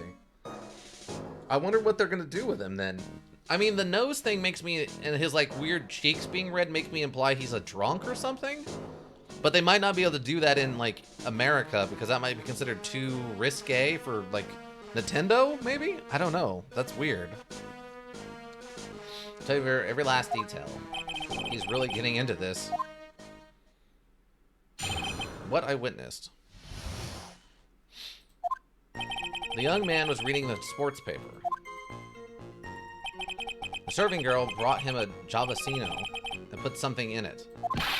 The man took one sip of it, looked like he was in terrible pain, and then collapsed. Maybe not? Maybe, oh, okay, so maybe it doesn't actually make him weird? Or treat him so badly? That's a serving girl, right there in the defendant's chair. I remember her well. Mr. Kudo, she's not a serving girl. Please refer to her as a waitress. Ka, you're as bad as the rest of them.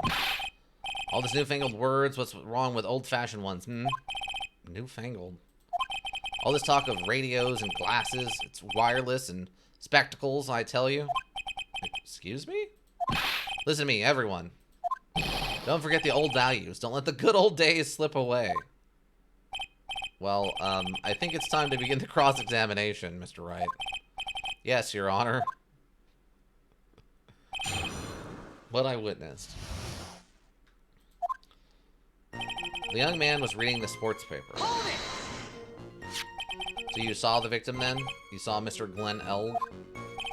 I wanted to know if Gustin Braun retained his championship or not. So he was looking at the sports paper the victim was reading, huh? And at the location in question. See, this chair is much further inside of this. This is why I was confused. This chair is far inside of this wall, but in that picture that they gave, in this photo, this chair is over on the edge. I'm assuming he staged this to make it look like it should be seeable, and it actually isn't because it should be more in the middle of the table? I think there are partitions between the tables on the same side of the restaurant, right? So what if there are? If you say that you could see the victim, that means you were sitting at the table the other side of the restaurant, correct? Ka. I got to that place to drink Javachino. I don't go to sit. I don't remember which table I was sitting at. I mean, you go there to eye the waitresses. The serving girl brought him a Javachino and put something in it. Mr. Kudo, that is a very grave accusation. Are you sure about what you saw? Mr. Kudo never makes mistakes. I doubt every T and cross every I. Okay. I see. My eyesight's fine. The doctor said I only need spectacles for reading and driving. But his eyes are only really fine when he's scoping out a waitress. I saw what the serving girl put into the Javasino as well. I bet I know what's coming up, and something tells me I'm not going to like it. Alright, let's press it. Your Honor, we need more clarification on what was put into the victim's coffee. I'd like to ask that the witness add what he knows about this to his testimony. I agree. Witness, will you enlighten us, please? Sure. There's no question about it. She was very conspicuously put some white powder in there. Okay. Did she really put that into the coffee?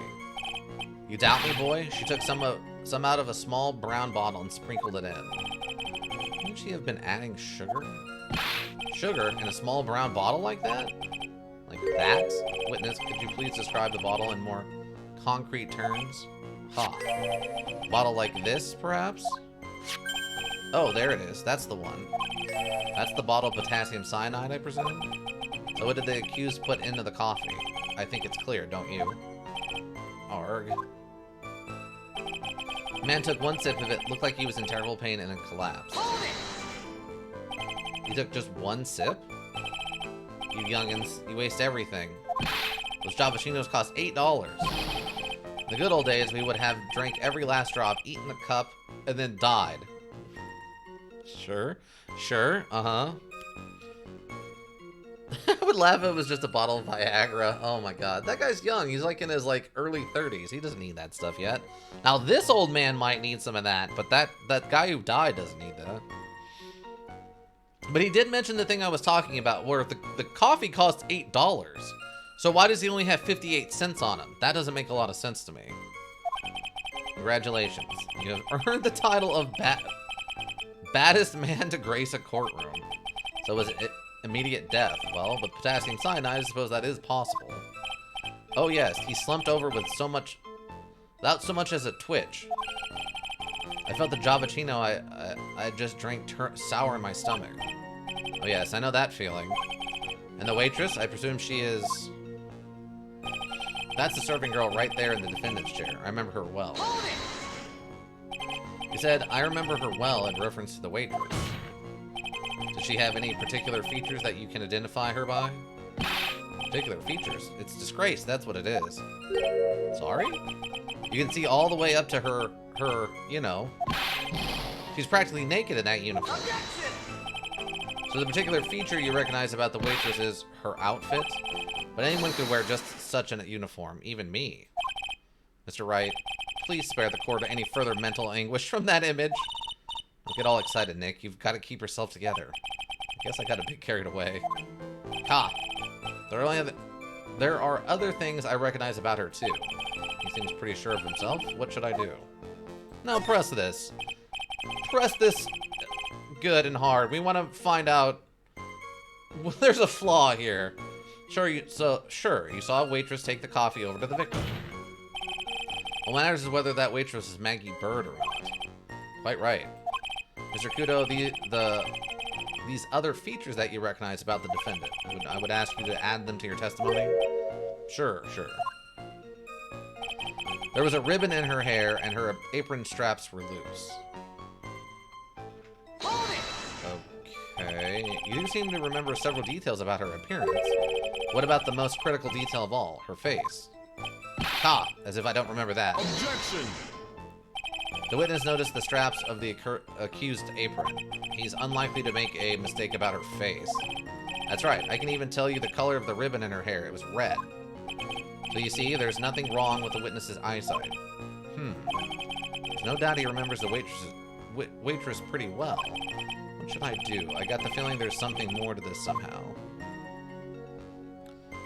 Ask about the waitress's back. Ask about the straps? Hold on. Is she in here? Was found guilty. Okay, they're not giving me any details. Ask about the straps or ask about the waitress's back? I guess ask about the straps? Mr. Kudo, you seem especially interested in straps. Why is that? What? The ribbon in her hair, the straps on her apron. What's the fascination? Fascination? Objection! People have all kinds of fetishes, right? We don't need to embarrass the witness. Listen, you young upstarts. I've got some sick strap fetish. Is there any relevance to the witness's unusual love of straps, Mr. Wright? I was just curious as to why he was so fixated on the waitress's straps.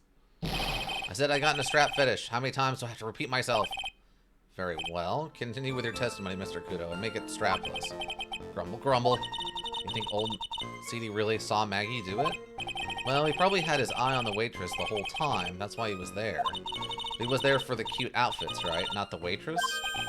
I guess? She makes a good point, though. Hey, did I just say something clever? What if the waitress Mr. Kudo saw really was Maggie? So we have to figure out, Nick. Ask about the back? Took one step in, was like, it was in terrible pain. This girl, and I remember her well. Ribbon in her hair, and her apron straps were loose. Wait, in her hair? Okay, so I guess he's talking about this, so that makes sense.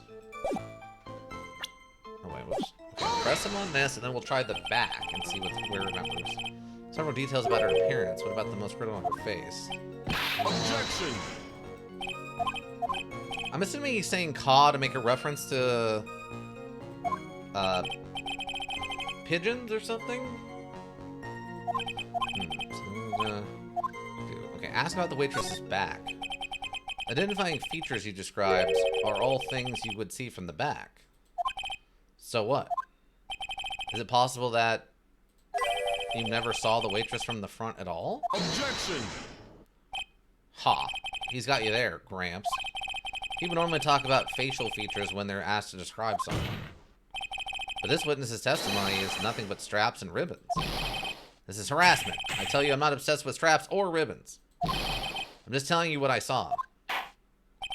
Mr. Kudo, the court requests that you add details about any identifying features. Features you observed from the front, that is, to your testimony. Sure.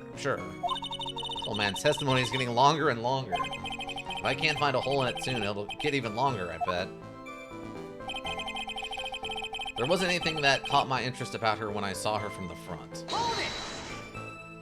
You didn't find anything to be distinct, but you did clearly see the witnesses.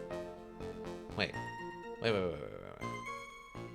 You didn't find anything to be distinct, but you did clearly see the witness's face, yes? That must supposed to be the waitress. I think that's just a typo. No question about it. I didn't come this far to break down now. Victor Kudo never backs down. It's not the answer I was looking for, but okay. This has turned into a matter of pride for old Seedy now, I guess. I wonder if he really did see Maggie's face or not. Like I thought, we need some concrete proof of this. Proof that the old guy didn't see the waitress clearly from the front. You think old Seedy really saw Maggie do it? Well, he probably had his eye on the waitress the whole time. That's why he was there. He was there for the cute outfits, not the waitress, I guess. She makes a good point. I wonder if this waitress really was Maggie.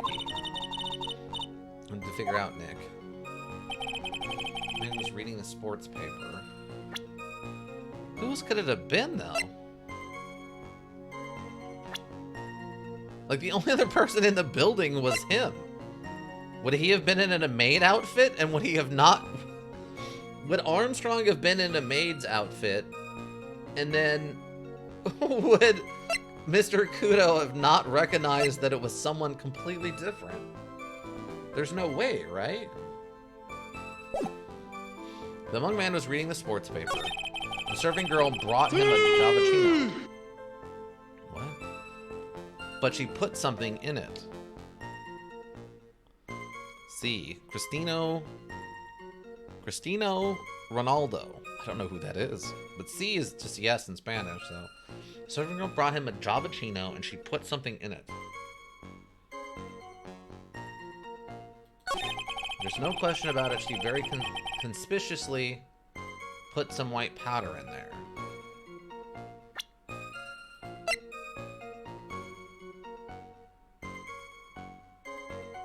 Some famous footballer? Oh, gotcha. The man took one sip of it, looked like he was in terrible pain, and then collapsed. That's the serving girl right there in the defendant's chair. I remember her well. There was a ribbon in her hair, and her apron straps were loose.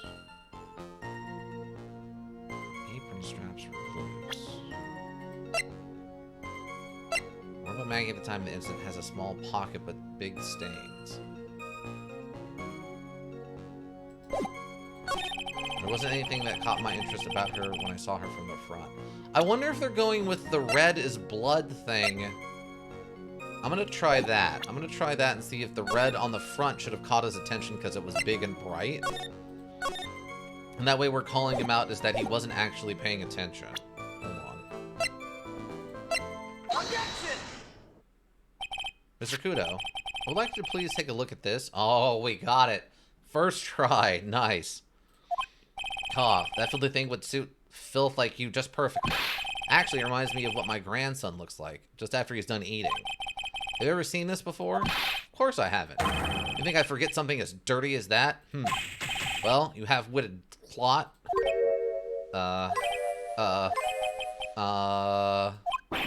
What? What is it? Ever since I said you half-witted clot, there's been an eerie silence in here. Mr. Kudo, this apron is the apron worn by the defendant on the day of the poisoning. And as you just said yourself, you wouldn't forget something like this. Which means if you had really seen this apron before... Yes, you know what I'm getting at? You couldn't have possibly seen the waitress from the front. Oops. Hee hee. Witness, you can't just oops your way out of this. Huh, well, well. Looks like we finally have a genuine trial on our hands. Listen, Trite, here are the facts. On the day of the incident, there was only one waitress in the restaurant. That being the defendant, Miss Maggie Bird. Exactly. When that one witness was put the poison in the coffee cup, this old man was watching. I hope you understand the gravity of this situation, Mr. Kudo. The fate of the defendant may rest on what you say you remember seeing. Just tell the court exactly what you saw, Gramps. You rely on me, Captain. My noggin's in perfect working order. Can't remember a single occasion when I forgot what burger a customer wanted. Can't remember. Probably more like he messed up so many times he's blocking it out. Very well, let's just test how good your memory and attention to detail is, Mr. Kudo. Tell us what you remember about the victim. About the victim. Okay. Alright. He was another of those pesky young types wearing a broken pair of spectacles. He had a newspaper in his right hand, and the noisy brat kept rustling its pages. The young man was listening to the wireless. I remember that well. Then the serving girl in the question brought over the Javachino. The little fidget picked up the cup with his free hand and took a sip. The testimony we have just heard was to test how credible the witness's memory is. Seems to me that he remembered the victim in a great deal of detail.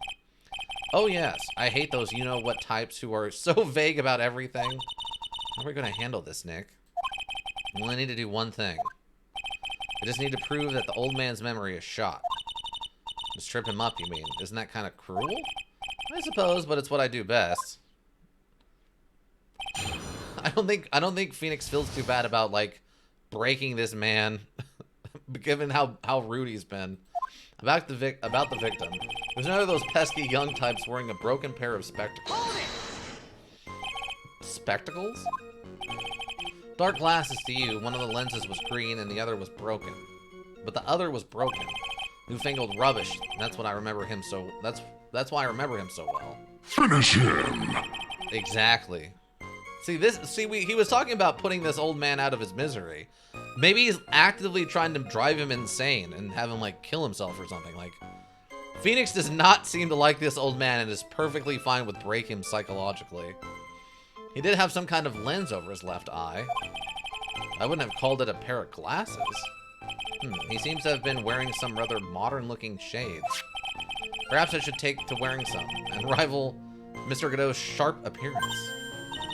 We better come up with something sharp and quick. I'll wait and see if I could challenge him about the spectacles. He had a newspaper in his right hand, and the noisy brat kept rustling his pages. The newspaper was a sports paper, was it? That young hooligan, I nearly asked him, can't you even read without fidgeting? How was I supposed to be able to read the back page with all that rustling going on? I need to find out if Guts and Braun retained his championship title. It was his paper, not yours. If you wanted to know so bad, why don't you buy your own? What are you looking at me like that for, How dare you judge me? Ow, ow. Guts and Braun got beaten yesterday, by the way. Anyway. The young man was listening to the wireless. I remember that well. The wireless?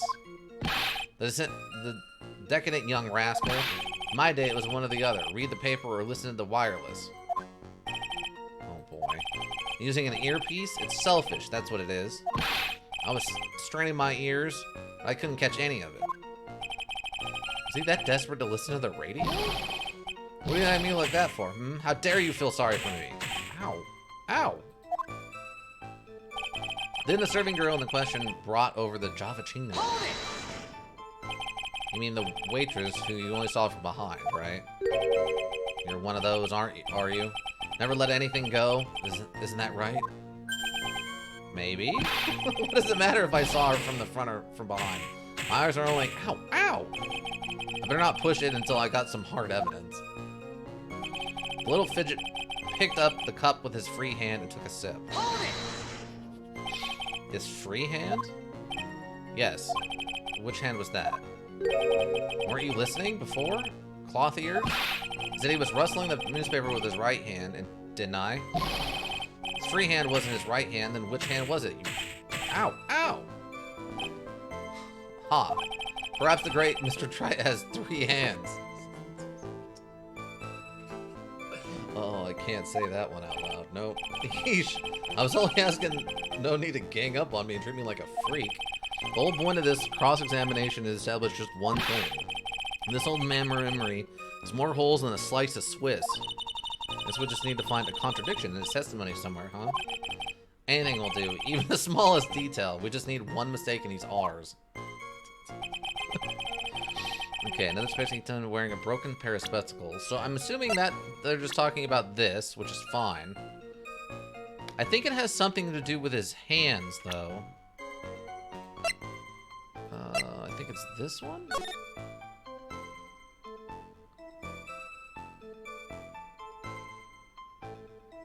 Wait.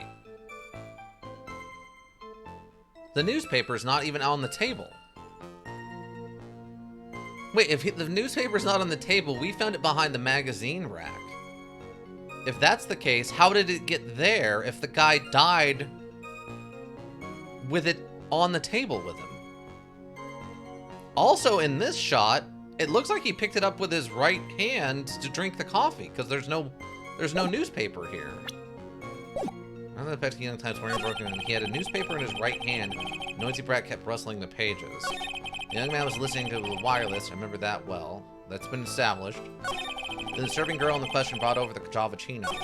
The little fidget picked up the cup with his free hand and took a sip.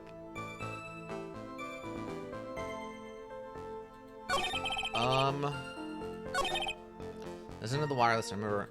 I'm gonna call this out. I'm gonna try this first with the picture of the crime scene, and then if that doesn't work, I'm gonna try it with the actual newspaper itself. Actually, I'm gonna do the newspaper first. Objection! Your Honor. Okay, no, it wasn't that one. Okay.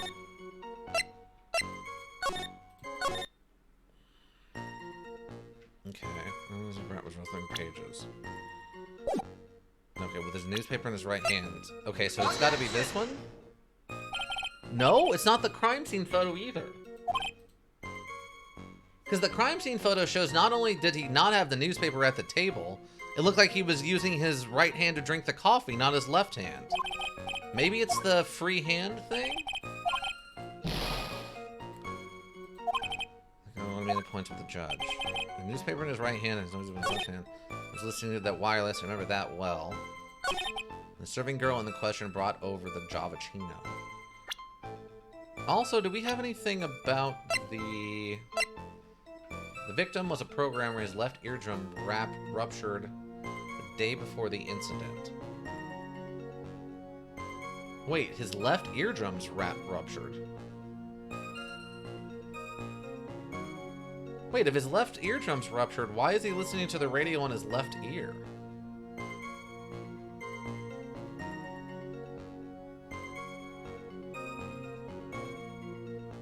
Okay, that's gonna come up later, I guess, then also. Young and prior conviction for theft. Found guilty of murder, thanks to... Okay, the real question brought over the Javachino. Fidget picked up the cup with his free hand and then took a sip. Okay, maybe it's this is when we need the... No? Okay, we're skipping something. There's a piece of evidence we're skipping. Because we're definitely going to get to the point where we need to show that the newspaper isn't on the table.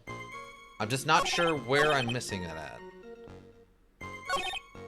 Oh, wait. Unless it's...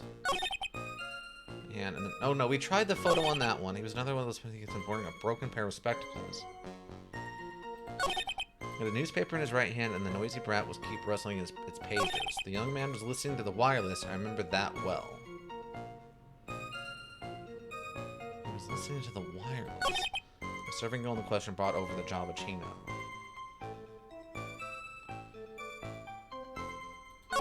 Little Fidget picked up the cup with his free hand and took a sip. Okay, maybe this?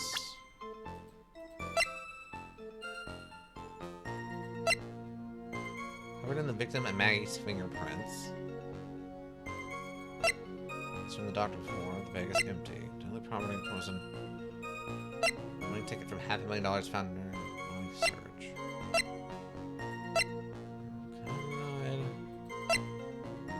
Jen's debt is $500,000. By the victim, doodles in the victim's handwriting. Maybe... Wait, doodles in the victim's handwriting. The noisy brat kept rustling the pages.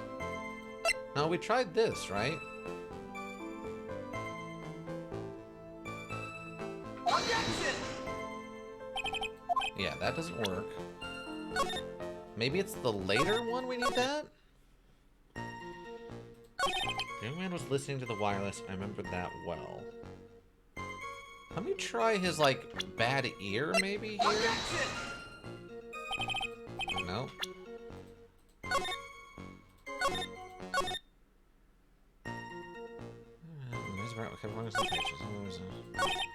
A serving girl in the question brought over the Javachino. Little Fidget picked up the cup with his free hand and took a sip. Maybe it's here? No? What am I missing? Let me press him again. I swear this better not be one of those stupid ones where you have to, like, go back and re-question something from before. I was listening to the wireless, I remember that. And the serving girl in the question brought over the Javachino.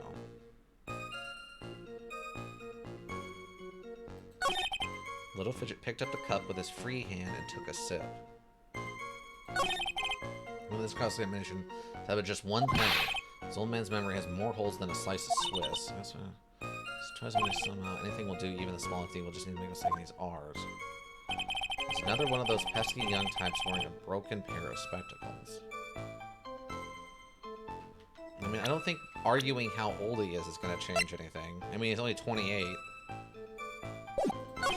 He had a newspaper in his right hand, and the noisy brat kept rustling its pages. We tried this there.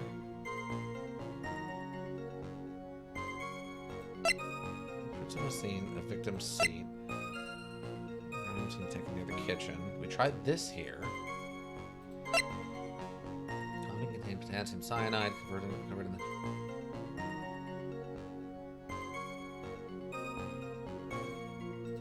But wait, why is it covered in... The young man was listening to the wireless. I remember that well.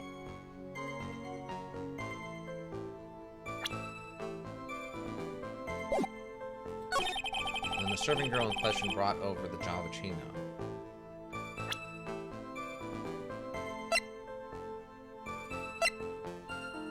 Like this, maybe? No. What am I missing here? We've got to point out that the newspaper wasn't on there, and then also the right-handed, left-hand thing. Keep rustling its pages. I really thought pointing out that we found the newspaper not on the guy who should have had it. Because, I mean, it even says left by the victim, doodles in victim's handwriting. If it's left by the victim, then how did it get to where it is? That's not this. So there's one thing we're missing between we get to the location of the newspaper. There's another one of those pesky young times wearing a broken pair of spectacles. A newspaper in his hand, and the noisy brat kept rustling its pages. The young man was listening to the wireless. I can remember that.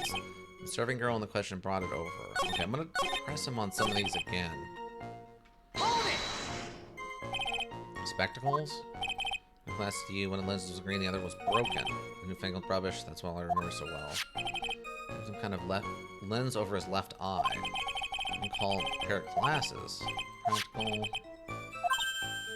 We better come up with something sharp and quick. So I'll have to wait and see if I can challenge him about the spectacles.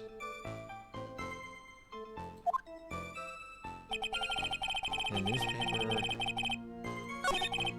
Especially wearing a broken pair of spectacles. I mean, it's over his left eye, which is true. His newspaper in his right hand, and the noisy brat kept rustling his paper. The newspaper was a sports paper, was it? That young hooligan, I nearly asked him, can't you even read without fidgeting? You're supposed to be able to read the back of the page. Read the his channel. This paper are not yours. He wanted to know so bad. Why didn't you buy your own? I mean, like, there you judge me. Now. Anyway. So that's what I mean. The newspaper, finding the victim's newspaper not next to him is the perfect counter to this. But I'm not sure. We need one more thing to set it up. Yeah. What am I missing? Ticket for $500,000 found during a body search for Maggie.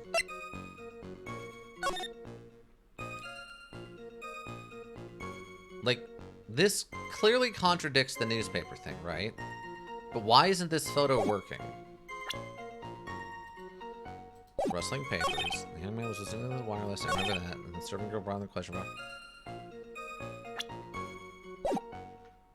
Is it like a different cup of coffee? Well, that's not what I meant to do. But now he's dead. Well, you're not wrong. He is dead.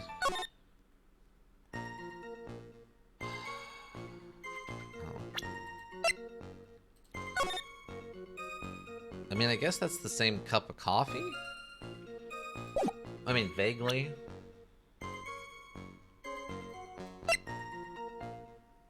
Victim's Maggie's fingerprints. I was listening to the wireless. I remember that well. I remember the little fidget picked up the cup of coffee with his free hand and took a sip. Is it something here with the free hand thing? I tried this photo, right? Yeah, so it's not the photo. It does completely contradict what he's saying, but no one seems to understand that, and I don't know what else I need to do.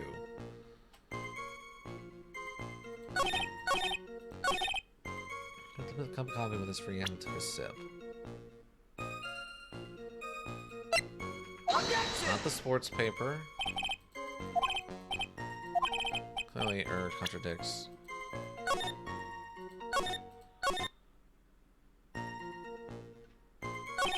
The man was listening to the wireless. Remember that. The only thing I can think of with this free hand and took a sip. So it's not the photo. It's not the sports paper.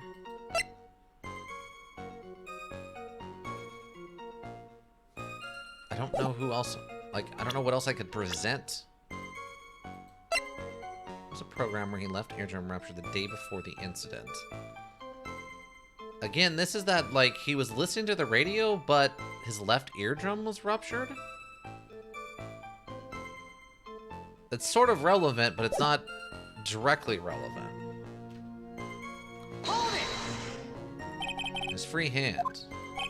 Yes. Which hand was that? Weren't you listening? 4 clock years? He was rustling the newspaper with his right hand. Free hand wasn't his right hand. Perhaps the greatest man tries 3 hands. Yeesh. One of the combinations, this little man's memory has more souls than a slice of. I guess we can just do, even the smallest detail. I mean, we already have multiple small details.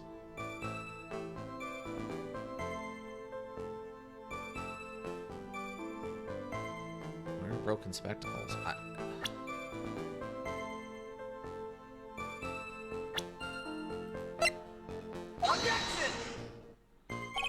No.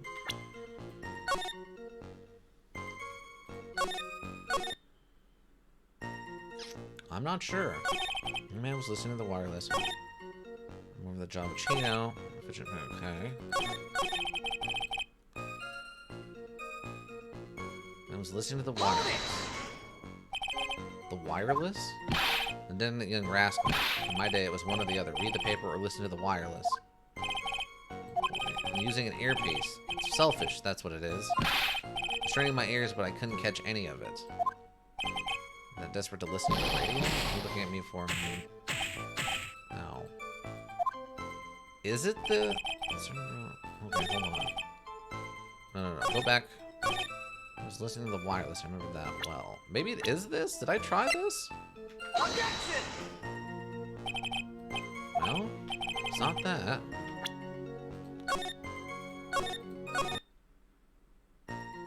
What else could I be missing here? Because we went to the end of the line.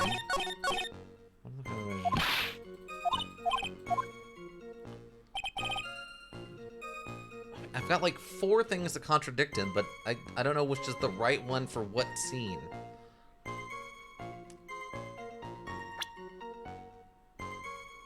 Because this, us finding the paper contradicts him. The photo contradicts him. And the guy's own death profile with his eardrum being ruptured contradicts him, right? Why, PC? Why? I don't know why it does this. Stop it, PC. Stop it.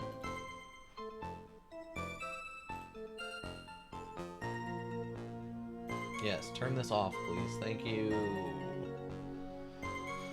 I'm gonna have to look this one up. It's gonna be something. This is gonna be one of the ones where I just like. Let's have a drink. I mean, I didn't bring the wine with me to the office. The wine is at home. The wine is at home. All right, what is this? What is this one called? So I know where I'm at. Recipe for Turnabout, Part 2 Trial. Wata? Wata? What are we wataing? Drink water? Do I have any water left?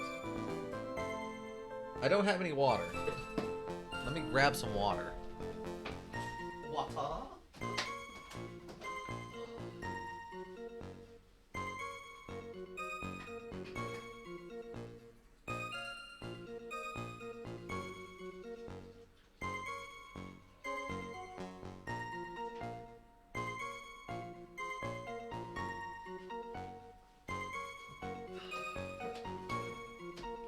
Alright, I got a little water. A little water. So... yeah, it's gonna be one of those things where... Let's see. Phoenix Wright. Trials. Trial and Tribulations walkthrough. Case. Trial and 3.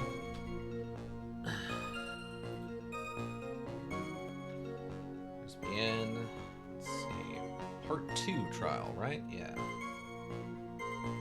This testimony is a cross-examination, investigation, figure out. Investigate went smoothly. Okay, we're past that part. Okay, here we go. Alright, witness about the victim. Present coffee cup to the statement. The little fidget picked up the coffee cup with his free hand and took a sip? Wait, what? The coffee cup is the thing?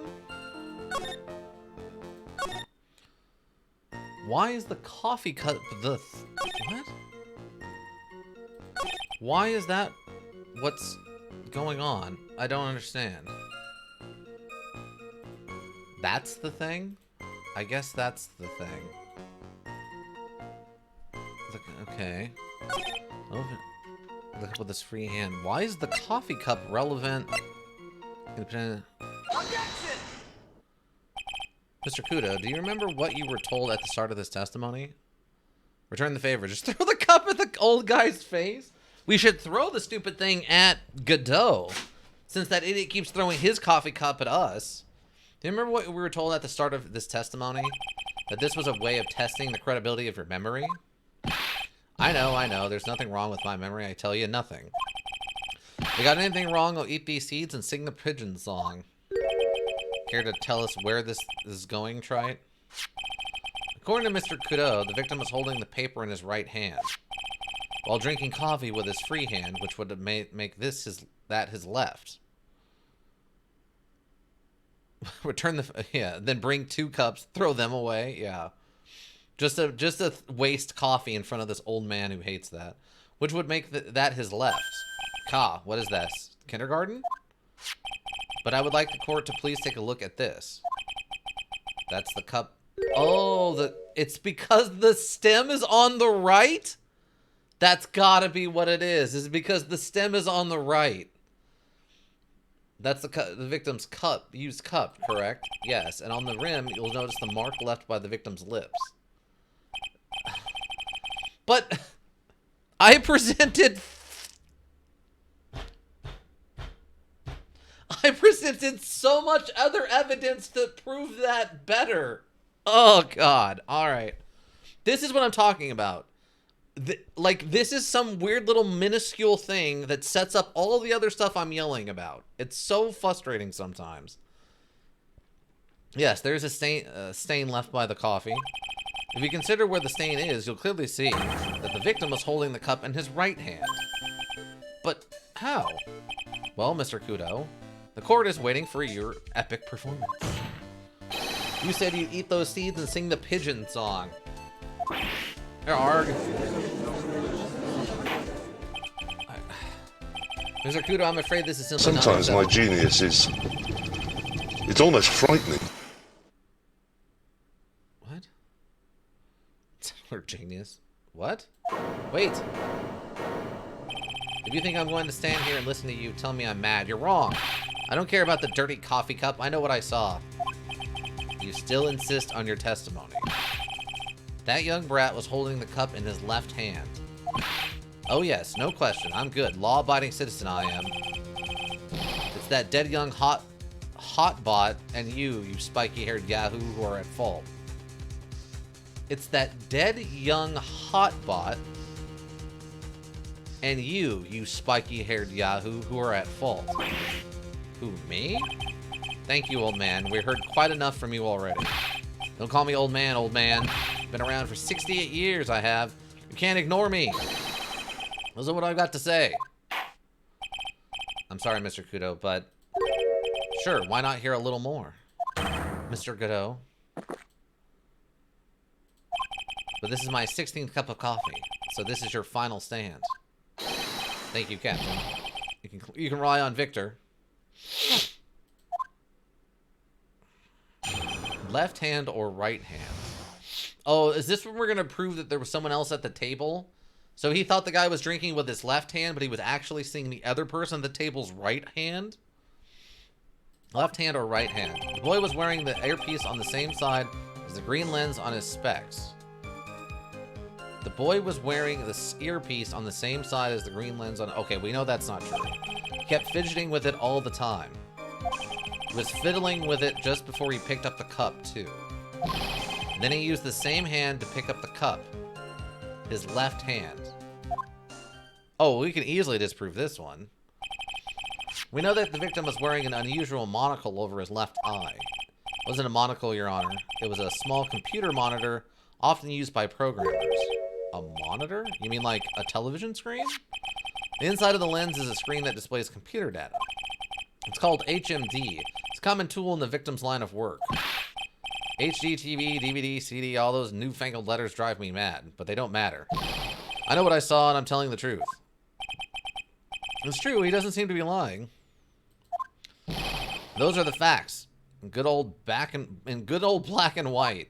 Okay, we can easily disprove this. Left hand or right hand? Hey, does anybody want coffee? Who wants coffee? I just made a fresh pot of... I've heard that before, but I don't remember what it's from. The boy was wearing the earpiece on the same side as the green lens of his specs. So the victim was wearing an HMD. Okay, what does it matter? None of them actually, but anyway. And you're sure that he was wearing the earpiece on the same side? No question, I can only see that side of his head from where I was sitting. Yeah, that's pretty obvious if you look at the floor plans. From the opposite table, he had only a view of the side of the victim's head. He kept fidgeting with it all the time. Think you kept an eye on Mr. Glenn Egg? He was getting on my nerves, rustling that newspaper and fiddling with his earpiece all the time. Then he went and made all that fuss dying from one sip of Javachino. I wanted to say to him, calm down, you young brat. I just made coffee. Who wants coffee? Does anybody want coffee? I'll find out what it is. Coffee? Does anybody want coffee? Kanos? Who's Kanos? Who wants coffee? I don't know who that is. Just looking at it made me suddenly speed up my seed eating. I could have choked. I take the victim was a walking ball of nervous energy. He was fiddling with it just before he picked up the cup, too. The earpiece you mentioned. Which hand did the victim touch it with? You're one of those people, aren't you? You're the type that uses left hands to get things out of your right pocket. Or fastens your left cuff with your right hand. And when the tour guide says, on your right side, you'll see the famous blah blah. You're the one who deliberately looks left. Well, aren't you? No, I didn't mean... Obviously, he used his hand, the same hand the side of the body that earpiece was in. Ow, ow, ow. So if he had the MHMD on his left side, then it was his left hand, I guess?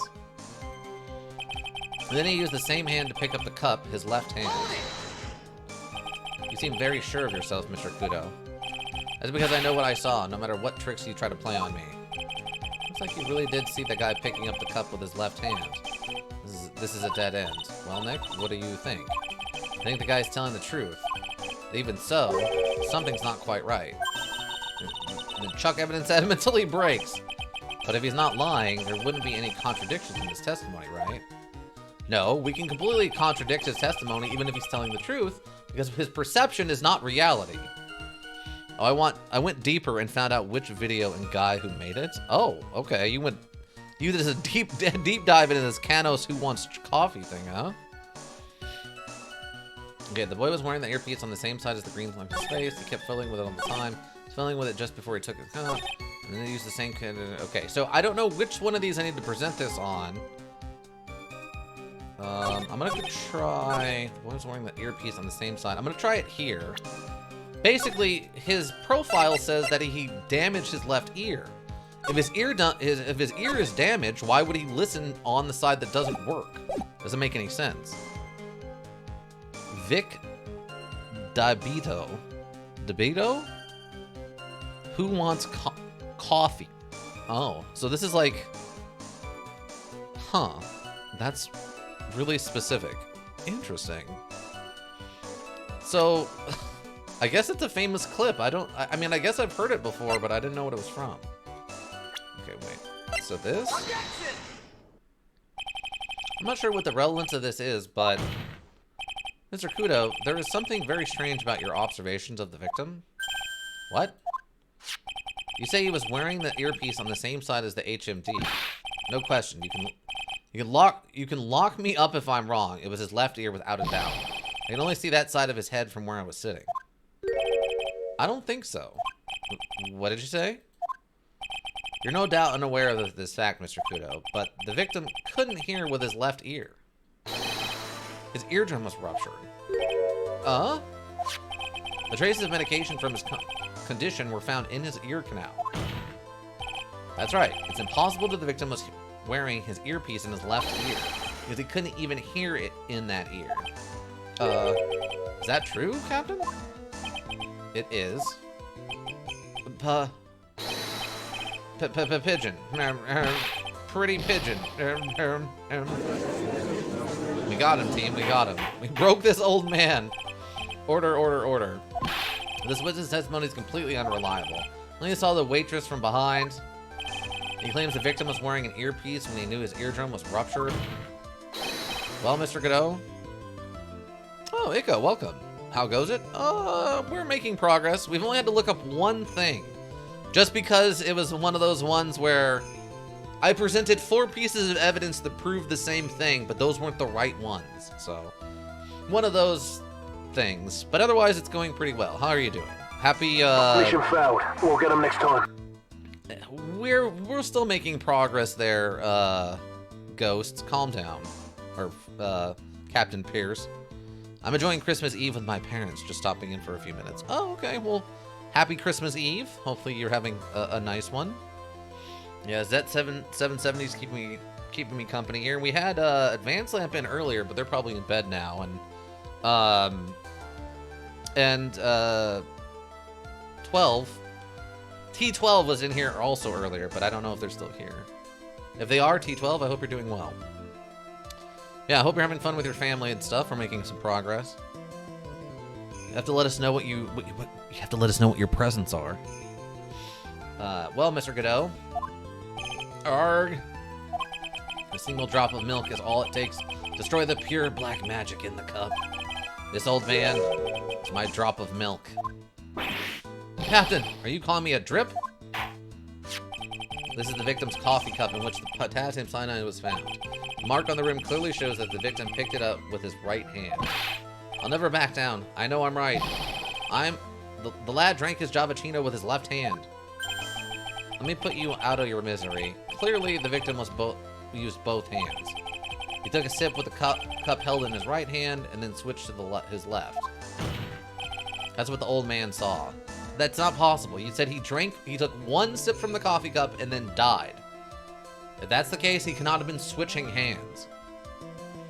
Old man has drip? No, the old man does not have drip. I mean, I guess if you really love classic Japanese kimonos, maybe. Phrasing, old man milk? That's not what they said. That's just what you heard, Z770. That's what the old man saw. Possible. The witness has already testified on numerous occasions that the victim died immediately after taking just one sip of the coffee. Objection!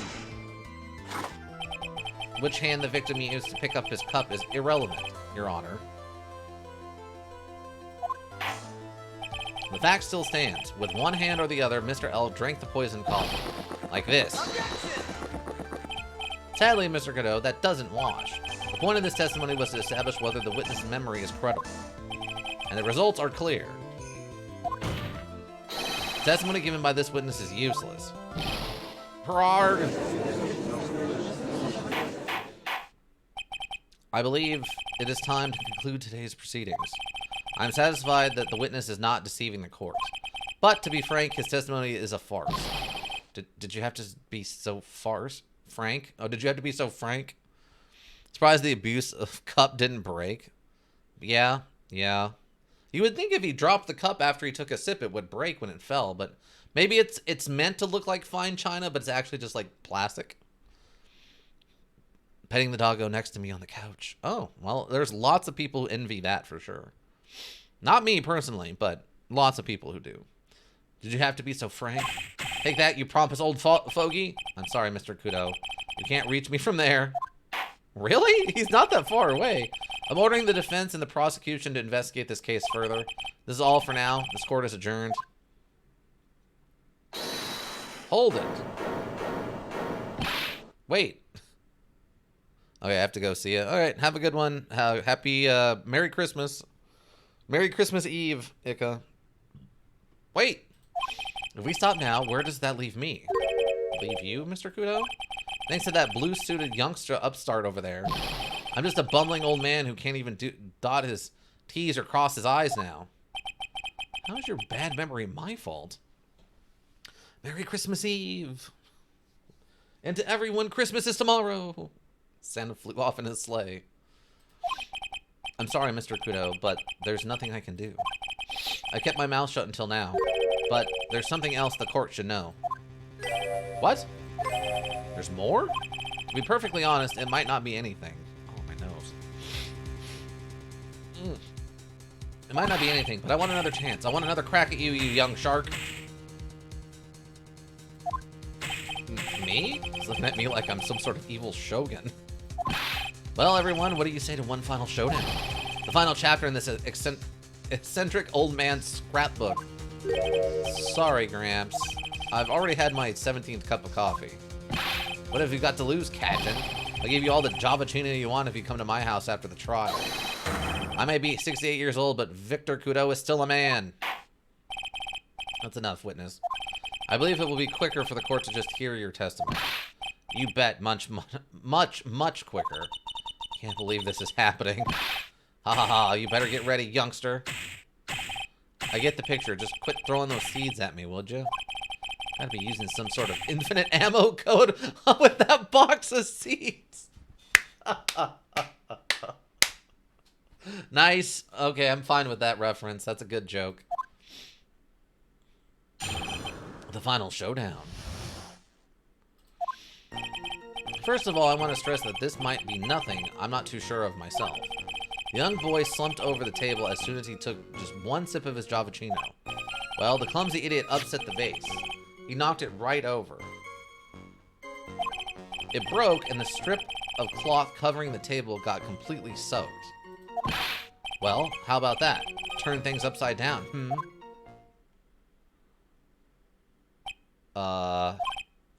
is that all? Yes, that's all. I remember it perfectly. Eh? You doubting me again? You doubting a poor, defenseless old man? No, we're not doubting you, Mr. Kudo. Don't you get the feeling there's a question hanging on everyone's lips, Nick? Yeah, so what? Probably. That's all I can think of, and I have to cross-examine this guy. You're a bird brain, that's why that's all you can think of. Very well, Mr. Wright, your final cross-examination, please. The final showdown. It's the final countdown. Da-da-da. But that's next week, not this week. First of all, I want to stress that this might be a nothing. I'm not sure of myself. Okay, well. Oh, that's not what I meant to do. Son of a... Oh, well. I'll eat those two. We're almost at the end of this trial. I just meant to look at it. I gotta remember that E is to object, not to look at. Okay, so clearly he is wrong. So, okay, or clearly something happened here. Because the vase in this photo is clearly intact. First of all, I want to stress that be nothing, so I'm not sure of myself. The court generally prefers that witnesses are sure of themselves, Mr. Kudo. Noisy brat, I'm worrying you. I'm more savage than a macho man right now. I mean, Macho Man Randy Savage was pretty savage.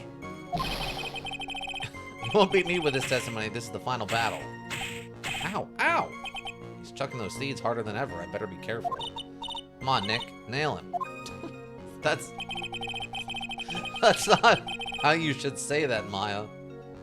Phrasing. Please, Nick. Please, Phoenix, don't nail this old man. That's not what we're here for. The young boy slumped over the table as soon as he took one sip of his Javachino. Lord has already heard that testimony, Mr. Kudo. I know that. I just was setting the mood. How else am I supposed to build up the suspense, The suspense? Yes, now what do you think? Did I work the audience a bit more? No. Please continue, Mr. Kudo, as quickly as possible. Alright, now, where was I? Ah, yes. The young boy slumped over the table and... Well, the clumsy idiot upset the vase. He knocked it right over. A vase, you say? Yes. There are vases on all the tables in that place. They're accidents waiting to happen. They're practically begging to be knocked over. Well, he's right about there being vases. I do remember seeing them, too. Yes. See, even in this memory, it's intact. There was a vase on the table when I ate lunch there. And you saw the moment when the victim actually knocked over the vase? Well, it's hard to say. It's a bit unclear. How do you really define... Okay, I get it. I heard it break, and the side of it burned into my memory as clear as day. It broke, and the strip of the cloth covering the table got completely soaked. Soaked in water, you mean? Yes, it splashed me on the knee as well. You said you were sitting at a table across the room from the victim, correct? And yet, the water still managed to splash onto you? Huh? It was cold. I clearly remember it splashing me. Did the water really make it all the way across to the other side of the room? Well, how about that? Turn things upside down. You mean the vase on the victim's table falling upside down and breaking? The vase turned upside down, and my testimony is turning this case upside down. It's a joke. I just wanted everyone to hear it. What do you think, Captain? I'm impressed. But your ability to waste time. Joe hasn't raised any objections for a while now. So you're young show off with this crap of information. I'm throwing down the gauntlet. I lose this one, I'll take it like a man and admit defeat. He's really giving you the evil eye, Maya.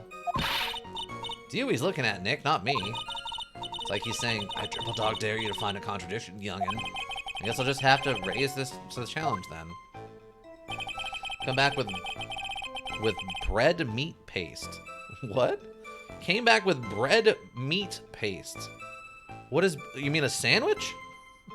Do you mean you made yourself a sandwich? Bread meat paste. I don't know what you mean. I'm assuming you mean a sandwich. In which case, congratulations. Those are delicious. Oh, it's rather than nothing. Okay, myself. The young boy slumped over the table as soon as he took one. Some idiot upset the vase. He knocked it right over. Okay, so we have a contradiction to that. In this? Mr. Kudo, this is a photograph of the crime scene. So what? Look carefully at the table. The vase is there. Intact. Huh? Lost your tongue, Granddad? I'm no granddad of yours, hopscotch. Ow, ow. Yeah, it's paste. Oh, so you've got like a Braunschweiger on it. Or something like that. Braunschweiger is kind of a meat paste. I think there's another, like a pate? Is it pate? I think pate is also a meat paste. Enough. If you throw any more seeds in this courtroom, the cleaners will be here all night. Ah! Huh? What is it now? I just remembered something. Yes? Go on. The broken vase. It was on my table. What? Well, you see... It startled me when the young lad collapsed, so I stood up. It must have been when it fell over. The vase on my table, I mean. The vase on your table? Yes, it was on my table. And that's how my groin came to be completely soaked.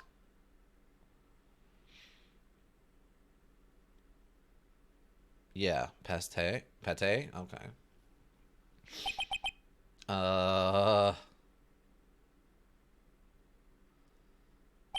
Sigh. Thank you, Mr. Kudo. You've clearly earned your kudos for today.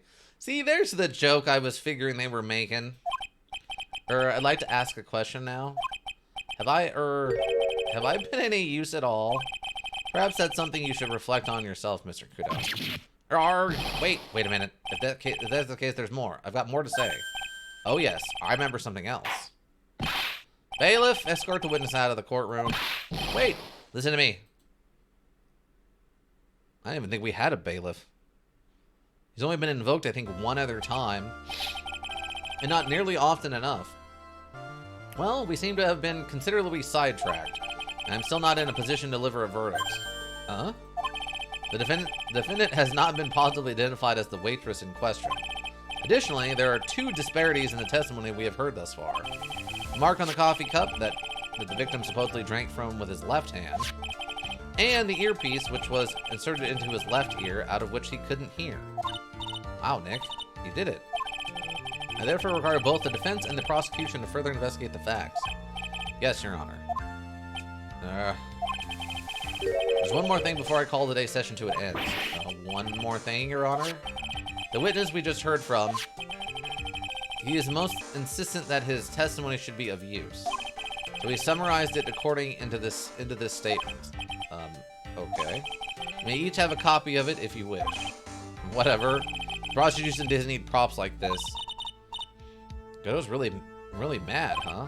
Yeah, I would be too. Very well. Here you are then, Mr. Wright. There are 3 copies. My own, yours, and Mr. Godot's. Yes, Your Honor. Victor's testimony added to the court record. When the incident occurred, I broke the vase at my seat. I'm sorry. Okay. Interesting. I'm sorry? This isn't a piece of testimony. More like a 5-year-old's apology. What the heck are we supposed to do with 3 copies? That is all. The court is adjourned.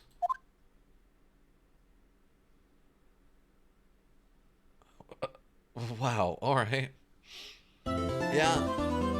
I've never had Braunschweiger or pate myself. I guess I mean, Braunschweiger we sell at the store. Like, I stock Braunschweiger. But I don't know where I would get pate. Like a good high-end, like, duck liver pate or something like fancy like that. Save your progress. Yes, please. For the love of God. I do not want to return to that. Oh, wait, was that the right one? It looks like it. It's probably good enough. January 7th, 12:52 p.m., Wright & Co. Law Offices. How do you think the trial went this morning? How do you think it went? It got a bit crazy in there. I just wonder if that killed our chances. Yeah, I guess to get it out of hand, Mr. Kudo's testimony did nothing to help us. Well, that was the point. You're trying to undermine his testimony so it doesn't hurt you. Plus, now we don't even know the identity of the waitress who laced the coffee. All we know is what old Mr. Kudo saw, the apron straps and the ribbon. The victim was wearing an earpiece when his eardrum was ruptured. I mean, if you found foreign store near you lived at, maybe there is? That's true. Well, I don't, it's German food, right? I could probably, well, there's an Asian market. They have a pretty big, I mean, it's a huge Asian market. Like, it's a full-size store. So I could probably go in there and see if maybe they have, like, a German section or something. Oh, it's not German? Okay, where are you from, then? I thought I thought you and T12 were both German. What part of the store do I need to look in, then? What country of food origin? Oh, you are from Germany. Yeah, that's what I thought. Okay, then where's the pate from? Is it like French or something? Is it over the Rhine? I don't... Talk about a terrifying case of contradictions. Time to play doctor and find ourselves a cure then, huh? Yeah, we've got to find one for Maggie, or she's going to have a terminal case of guilty. That's one way to describe that. What to do? Well, I'm officially at a loss as to where to start. Yeah, me too. Let's try some brainstorming. You go first. I guess we should try to put Mr. Kudo's testimony to some sort of use? Well, the Balkan area, like Russia. Oh, okay, so you're on the other side. You're on the east side of it. Oh, okay. So Eastern German pate is what I'm looking for. Interesting. Okay. I don't know when I would do that.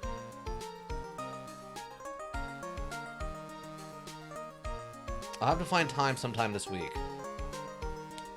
Well, no. Okay, so it's not on the Eastern... Okay. Is it just a Russian not from East? Okay. I don't know. I'm at the Stuttgart area. Oh, okay. Well, is that where I need to look for the pate? It's German pate, right? So in the German food section? Well, that does remind me. Maybe next year I can go to the Oktoberfest. Nope. Oh. Well, tell me. You gotta tell me. I'm not trying to figure out where you live. I'm not gonna go visit right now. Like, I need to know where the pate is from so I can go try to find that kind of pate. It's just foreign goods. Oh, okay. Well, I'll have to just go and look around and see if I can't find some fancy-looking pate then. I guess we should try to put some Mr. Kudo's testimony to some sort of use. Yeah, that's true. We need to figure out the identity of the waitress and who the victim really was. Wait, what? We need to figure out the identity of the waitress and who the victim really was. Somehow I think the key to this case has got to be at Trace Bien. Oh, then let's go back there and check it out again. Oh, and we should drop in on Maggie and see how she's doing, too. Yeah? Any ideas? So anything on your mind? Actually, there is something. Huh? I was wondering about Xena Efo. You know, like what he's like and stuff. Oh, the other Phoenix guy. Yeah, Zen Efo. You know, like what he's like and stuff. Oh yeah, I almost forgot about that guy. How? How did you forget about this? I had to beat you so hard it'll it'll feel like we're smooshing the express train. Phoenix Wright, you saying you Phoenix Wright? Because I'm Phoenix Wright, the one and only. I mean, the only thing about this guy that looks like Phoenix Wright is his hair. I can't believe he forgot about this. Actually, I've learned a little something about my doppelganger. Huh? You did? What did you find out? Oh yeah, Maya was working at the restaurant when I ran into Don Phony. Let's just say he was such a terrible version of me that I wanted to sue for defamation. Yeah! You want to have him arrested. He personated you in court, you idiot. It's not suing him for defamation. It's having him arrested for stealing your identity. What's that guy's story anyway? What does he have to gain by impersonating me?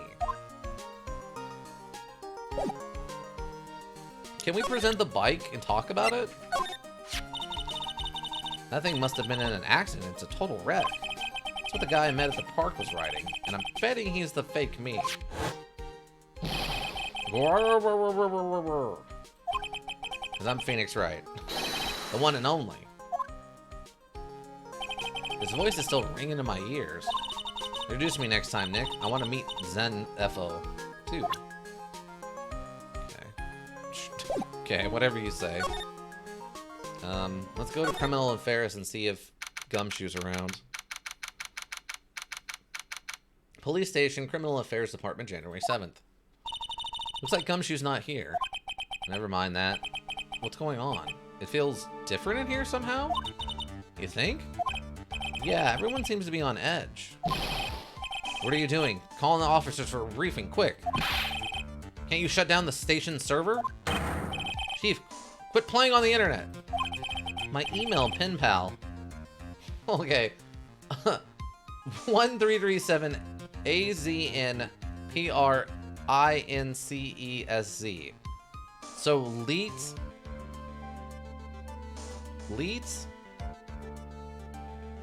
AZN Princess says. I'm not. It's Leeton's Princesses? I don't know exactly what the joke is here, but it's Leet something Princesses. I don't know what AZN is supposed to represent. That one's got me. Trying to find the picture of bread paste currently eating. Oh, okay. Well, that would help a lot, actually, yeah. Save it for later. I'm turning it off now. No! Lead-ins and princesses! Everyone's keeping busy in here, huh? Keeping busy, more like panicking. Yes, me. What's going on? Something big. Yeah, they're clearly being hacked. Like, not subtly. Can I, like, talk to somebody? Isn't he the chief of the detectives here? He looks lost now that the power to his computer has been cut off. Oh well, I guess I'll just have to write her a real letter instead of an email. Alternatively, you could write up some reports, just a suggestion. Dear Leet says princesses, how are you? I'm okay. How was the show last night? Wow, what an awesome job. Maybe I should send in my resume and become a chief. You don't start as chief. Hey, that's the police mascot, isn't it? It's so cute. That's the blue badger. It was my idea. I made it, and now it's the national symbol of the police. Okay. We know that's not true. You have to go back and watch, but that's not true. So what's with the pink one? It's new, right? She's not an it, Nick. She's a she, right, Chief? Yep. Meet the pink badger. So one's called Blue and the other's called Pink, but they're both called Badger? You got it. They're married. Mr. and Mrs. Badger seem to be cuffed together, Chief. You got it. That's marriage for you. Nope. Whoa, a mascot that's deeper than the deepest of deep oceans. What? Okay, whatever you say, Phoenix. These are the detectives' desks. There are computers and files on each one. Funny. It's a lot tighter than I expected. I guess the detectives don't spend a lot of time at their desks. Oh, what is this guy up to? We gotta find out what this guy's up to. Every time we've checked on this guy, he's been writing a different, like, book or something, or story of some kind. I'm very curious to see what this guy's up to in this one. We've literally been checking in on this guy since the very first, like, investigation, I think. That must be one of the detectives, mumbling something to himself. Even pickpockets can have their pockets picked. That's a keeper. Better to go with something that doesn't sound too much like a slogan. Must be coming up with slogans for a crime prevention campaign? But I'm not sure even he knows what kind of crime he's trying to prevent. Yeah, no, that sounds right. Alright, let's go, I guess, over to the detention center and see what Maggie's up to.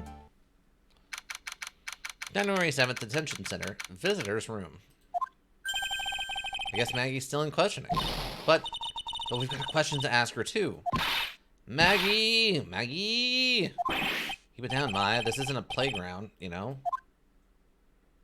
Alright, well, nothing there, then. I guess we'll go over to Tres Bien and see what's going on here. January 7th, Tres Bien. Empty, as usual. Yeah, and it's lunchtime, too. That's it. Come on, come on, come on. Hey, nothing's like... Now just call an 8, pal. Come on, I know you can. He's getting really worked up about something. No, that's the wrong number. Arg. It's like an 8 would have only netted me $5 anyway. What a rip-off. What's the problem, Detective Gumshoe? Huh? Oh, it's you.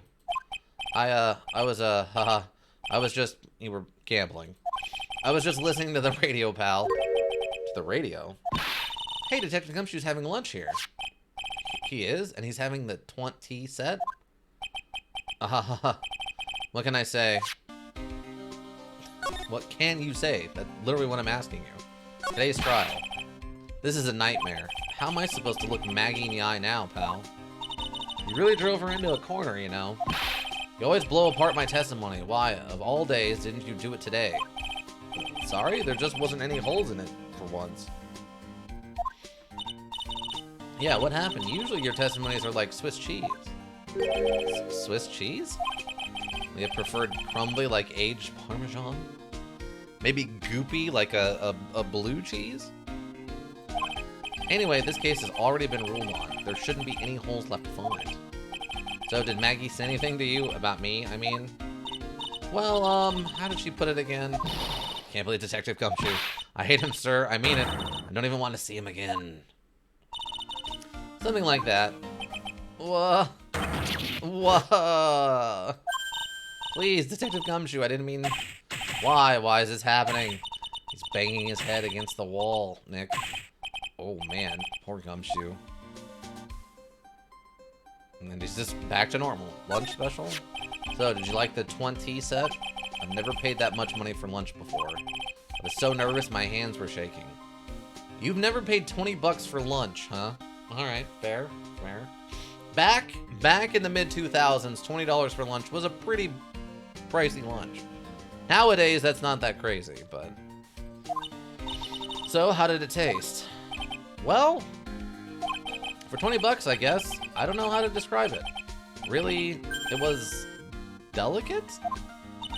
Delicate?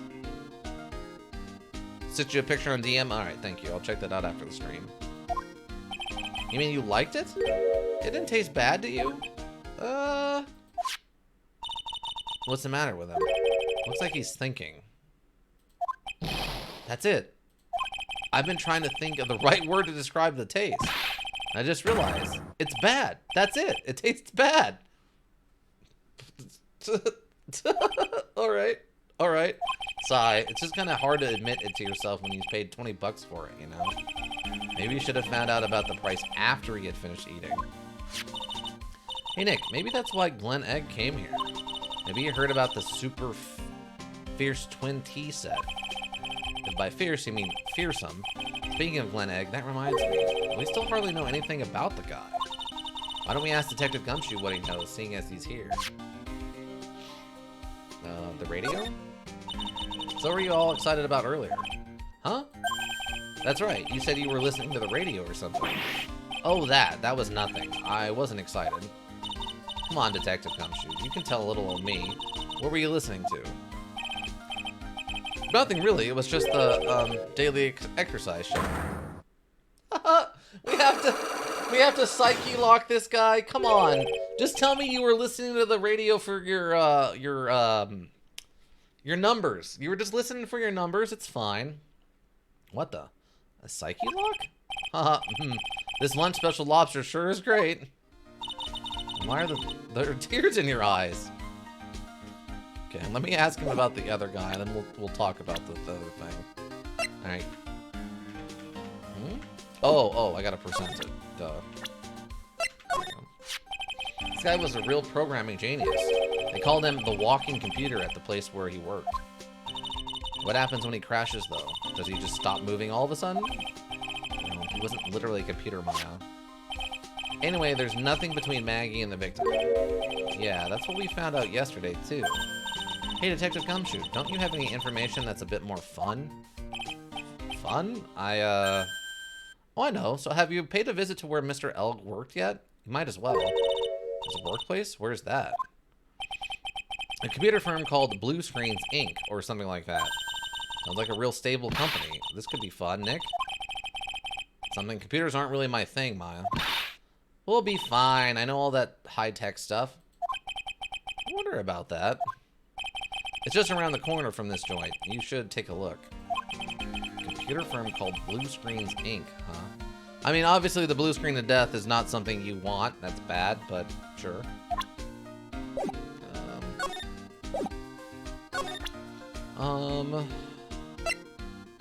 Can I present you this motorcycle now? What is wrong with you? Why are you blue? Blue? Oh, breaking blade? Oh, okay. Okay, that needs a little bit of context, but yeah. Yes. There's an episode in Breaking Bad, and I don't think I've seen the whole episode. I think I've only seen part of it, I think. Where Jesse Pinkman breaks into,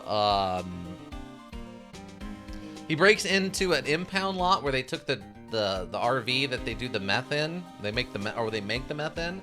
So he tries to break into it by jumping off the top of a porta potty, and it breaks when he tries to like jump into another one on the other side of a fence, and he falls in and gets covered in the blue goo from inside of a porta potty. That's why Walter White's asking him why he's blue. That's a really out of context. Why are you blue? Hey, are you putting this up for sale, pal? No? Why? Would you want a busted up scooter like this anyway? Yeah, plus the seat's all covered in pigeon poop. Is it? It's not here, it isn't. Who cares? If it runs, that's all that matters to me. My phony was riding this bike. Maybe I head back to the park, it'll be there again. Are you not going to tell Detective Gumshoe about the fact that you almost caught the person who stole your identity? Is that not a crime in Japan, America? Like, what? Why is he not caring about this? Can you tell me about this? I never did find the contents of that bag. It was medicine for Mr. Elgar's ruptured eardrum, right? Yeah, we found the traces of it in his left ear canal. He must have used it while he was at Trace Bien. We're sure of that much. Drugs?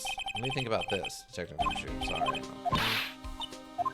Okay. Can't help you if I don't have any info. Yeah, I suppose that's... Retrial has just begun. Okay. This? One-way ticket to happiness, huh? Glenn Edge died because of this ticket.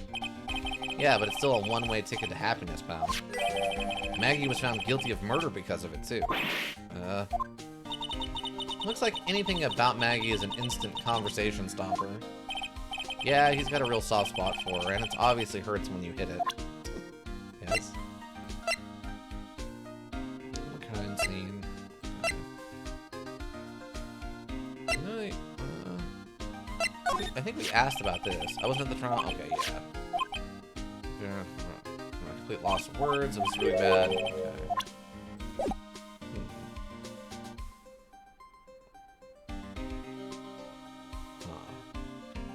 gonna examine the crime scene a little bit.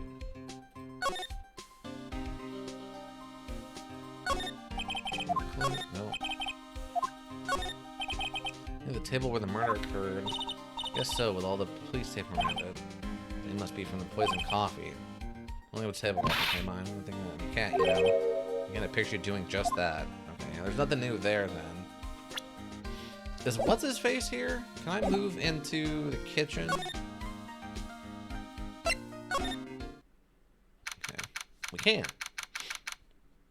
Attorney 7th, trace me in kitchen. Huh? Mr. Armstrong talking to someone. Oh, it's this lady again.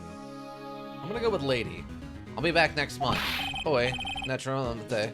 I'll be waiting for you. If you haven't got it by then, I'm afraid it might get a little hot around here.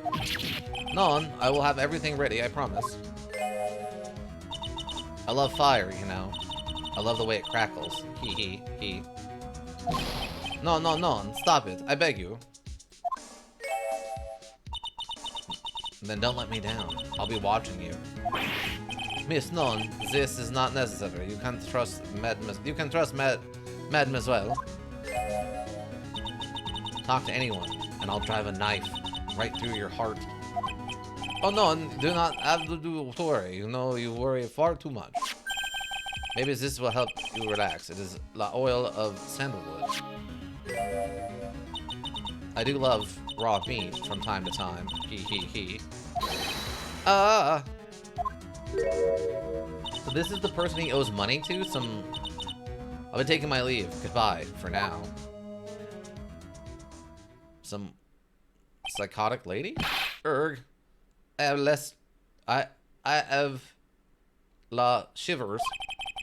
I must rub some of my oil all over my body before I become the nervous wreck. There. Oi.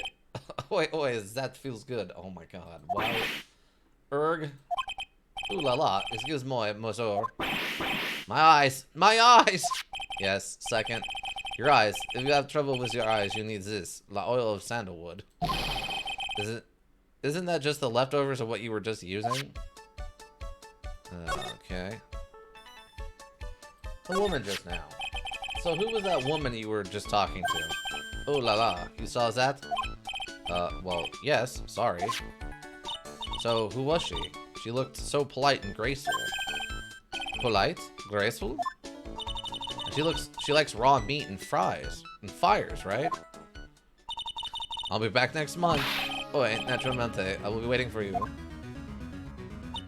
If you haven't gotten it by then, I'm afraid it might get a little hot around here. No, we just saw this. Now that I think about it. Hey, Maya, I think it's pretty clear what kind of conversation they were having. You think so? Well, then let's show them the piece of evidence and see what happened.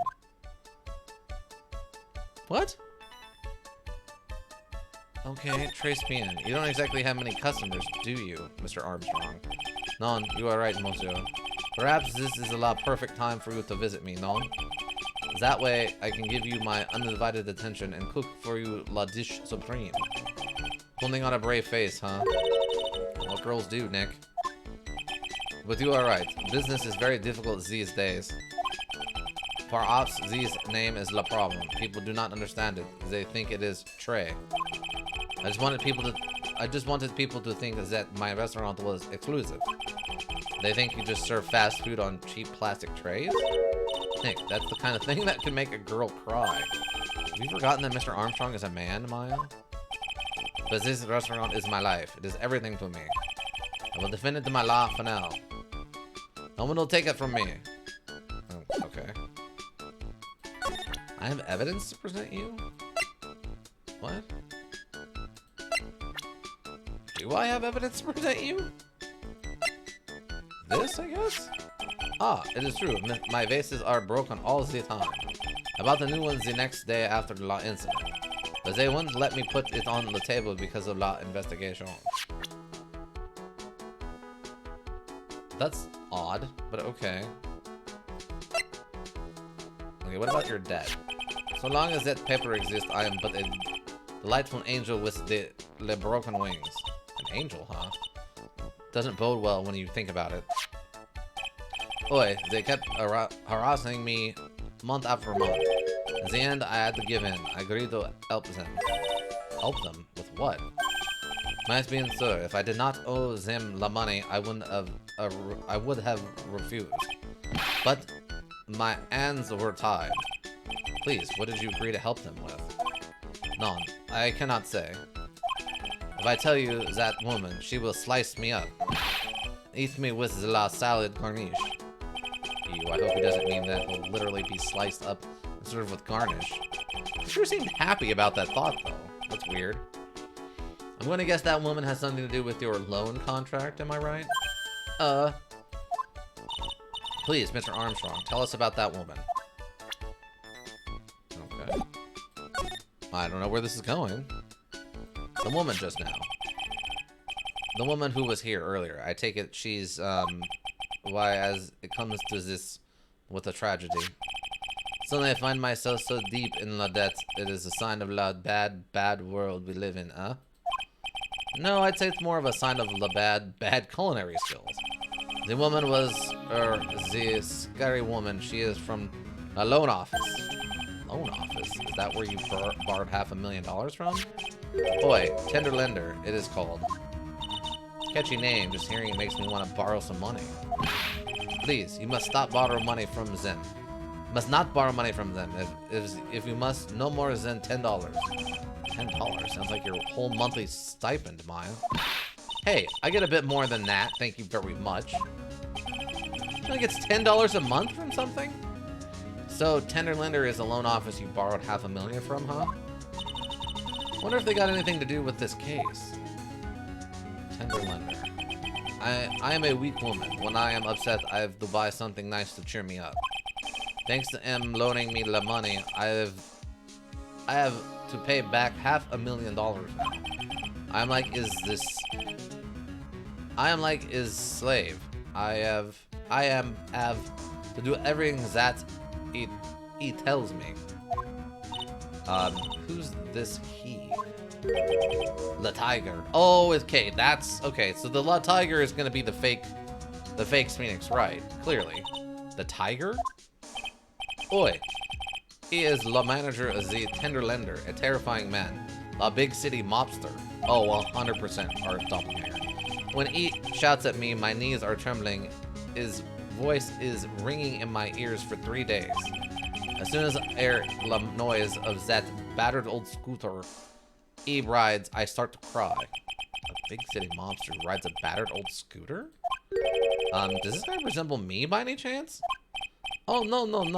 The man is a presence, a most formidable personality. Although, oi, he does have spiky hair just like you. Oi, there is a resemblance there here, I suppose. Sounds like this loan office is worth checking out after all. If you want to visit the tender lender, it is just beyond Vitamin Square. Hey, Nick. If you need money, I can loan you some, as long as it's less than $303. Thanks for the offer, just beyond Vitamin Square.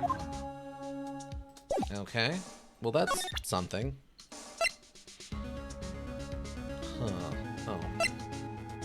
Do you know anything? If only I had taken the right lottery tickets, I wouldn't have any debts right now. I would be free. Look on the bright side, Mr. Armstrong. You won $1, right?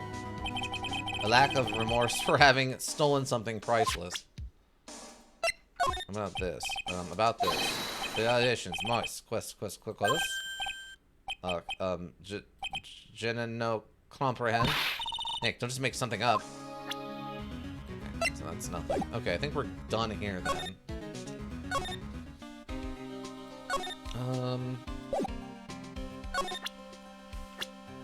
Do I have? I don't. I was really hoping. I don't understand why we're not turning in the doppelganger. I don't get it. I don't understand. Well, let's go confront the doppelganger, I guess. Oh, he's here. January 7th, Vitamin Square. I don't see any sign of Mr. Kudo, do you? Maybe he went to buy another ton of bird seeds. I was kind of hoping he wouldn't be here anyway. At least, not for now. Besides, any more seeds a day and I'm liable to turn into a real phoenix. What? Are we not questioning that this is here? Hey, check this out. I wouldn't get too close to that if I were you, otherwise you might be in for a shock. My phony must be lurking someplace nearby. Just imagine, a tiger loose in the city. Meanwhile, the real phoenix is like an abandoned chick, lost in a vast urban jungle. Huh? Don't worry, someday you'll grow up and become a ferocious tiger too. Don't lose hope. Why is she trying to pep talk me into becoming my phony? I think last time he was in here. This place is so fruity. It's not a bad thing. Besides, I love apples. They're among my favorites. And an apple slide is perfect for you. And what is so perfect about it? Oh, come on. Don't be a stick in the mud. Slide down in a few times. Go on. Woo! No way. I get covered in sand if I slid down that slide. Anyone can see that. Yeah, you're right. Otherwise, I'd give it a try, too. I guess he isn't here, then. Oh, there's different pigeons, too. Hey, look, pigeons. Yeah, and heaps of them, too. Do you know that pigeons are a symbol of peace? Oh, we already talked about this. I think. So they can't even do symbols of peace? They're gray. Is that it? I think this one just a smidge. Okay. I used to love to exercise like this when you believe. Really? You? Sure. Finding iron filings in the sand was my favorite thing to do. Iron filings. That's too exciting for words. I was such a kid back then. So did you manage to get all? Oh yeah, we talked about this too. So I have all the iron filings I found way back when. You want them? No. Alright, I guess the guy isn't here, but his moped is? Oh, alright. Alright, let's go to Tender Lender and find out about our doppelganger. Win through compromise does not seem like his life motto. Also, he's got like a pro wrestler jacket? January 7th, Tender Lender. This place gives off a really strange vibe, doesn't it? Just cut the brake line of the moped. You probably wouldn't even have to cut it. You could probably just pull on it and it would pop apart. That moped's so beat up. This place gives off a really strange vibe, doesn't it? Looks like the tiger isn't in his lair. That is, as they say, a very good thing. Welcome. Gulp. Talk about a creepy voice. It makes your soul want to shrivel up and die. Oh, it's her. You're here to discuss a loan? No, not exactly. The manager is away at the moment. What? Wait quietly, please. She's gone, just like that. Guess we'll just have to come back another time. This is the perfect opportunity, Nick. This place reeks of suspicion. Come on, Nick. Let's take a look around, okay? Do you think it'd be okay? Of course. No one will ever know. Coffee? Ah! An abused woman? Could be. We don't know what's going on with her weird head wound. I'll leave it here for you to enjoy. Quietly. Yes, thank you. Do not touch the desk, please.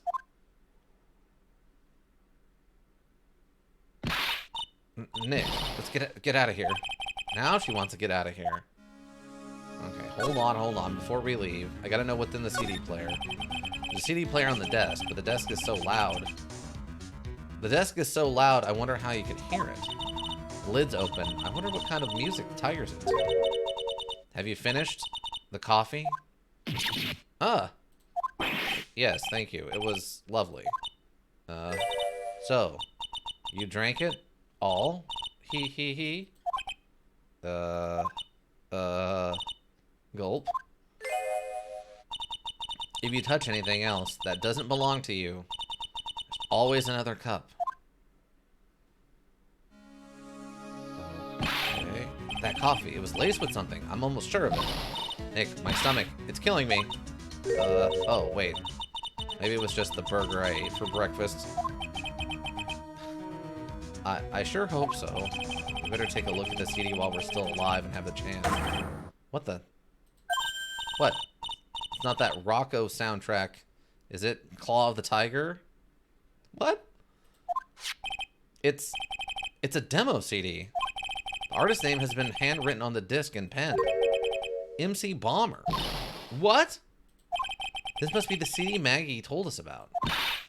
Let's listen to it. I bet it's heavy metal. No, wait, that woman will make us drink more coffee if we do. MC Bomber added to the court record. Well, at least we found it. Found at Tender Lender, a simple disc with the name written in marker. Okay, that's what I was kind of hoping was going to be in there. This insane desk. That's one impressive desk of one impressive rug. Solid gold, Nick. Gold. Look at that shine. Only a real gold shines like that. Should you really want such a shiny desk, though? I don't know, but let's see what it's like to sit at a solid gold desk. Wow, I'm completely dazzled. It's because it's completely dazzling. I can see my nose in the reflection. It's going to be really distracting. So the desk isn't practical. No surprise there.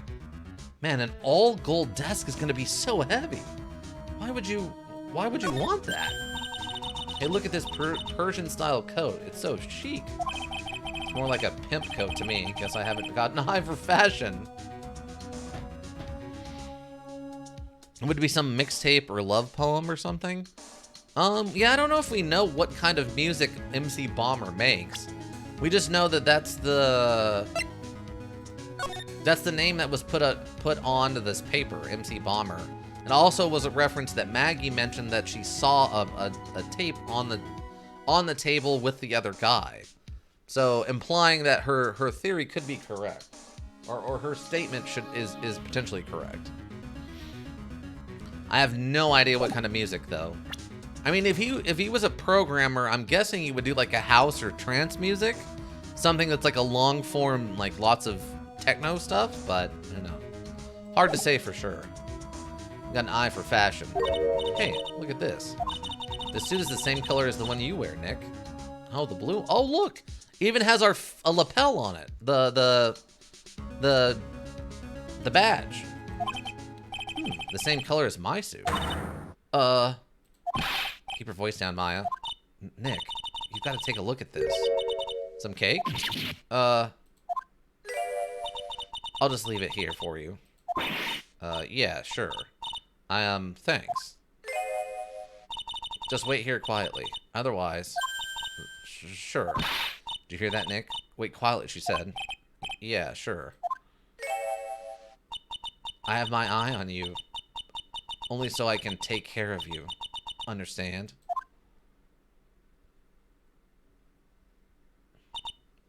I'm scared, Nick. So? What are you getting so excited about? Look on the lapel of the suit. That's an attorney's badge. That is made of cardboard. Is the tiger a lawyer? No way, look at this thing. It's made of paper. Paper badge added to the court record. Found at Tender Lender, made of cardboard and painted to look authentic. For some reason, your badge suddenly looks really cheap to me, Nick. Something fell on the floor? Oh, you're right. I didn't notice that. Thank you. That's a good catch. Is it the cake, maybe? Doesn't anyone recognize an obviously fake badge when they see one? Oh, it's a ashtray. No, not that. This. Oh no, someone's dropped the ashtray on the floor. It's gonna be a nightmare to clean up. Yeah, it's all over the rug and everything. I actually knocked over a really big space heater once. Cleaning up was a pain. It's one of those super antique ones where you have to burn a ton of charcoal. How did she manage to knock over one of those over? They're supposed to be super heavy? Oh hey, there's a book of matches here too. Trace bien, so this at least ties them into matches, huh? Places don't give those out much nowadays. Hey, wait a second. What is it? What's printed on its cover? It says Trace bien. Trace bien matches added to the court record. Nice catch, that 770. The matches could come in handy. We might be able to use them. Yeah, the pilot light for the office boiler keeps going out. Swing and a miss, Maya. Swing and a miss. Roar! Oh god, he's here, team. He's shown up. The tiger himself has arrived. I am not going to destroy my throat trying to say that out loud. The last time I did that, it was very uncomfortable. Come out from under the desk, Maya. What are you two snooping around in my office for? Nothing. We were just... My precious carpet. You got ashes on my rug. You're gonna wish your ugly feet never came through my door. It wasn't us. It was already like You just want to argue with me? Is that what you doing? You think you can take me on? I'm gonna flatten you two into pancakes and turn you into my new rugs. Ah. Oh. Don Tiger, you're back. Ah, that voice. It's like evil seeping into your head through your ears. I'm sorry. Don Tiger. I knocked over that ashtray earlier, and... Eek. Has she got a death wish or what? Oh, right. Huh? Forget about it, Violetta. It's not. What? I ain't gonna get mad at you. You're too cute, you hear? That's so unfair. Here, have some cookies. I just baked them. And you'll need some strong espresso while you're discussing your loan.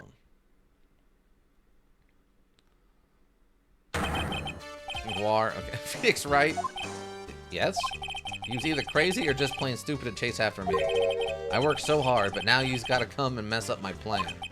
So it was him. He's my phony. But I don't care. No one's gets in my way. What? I mean, excuse me? You should have let the little girl at home, right? I have a few things I want to ask.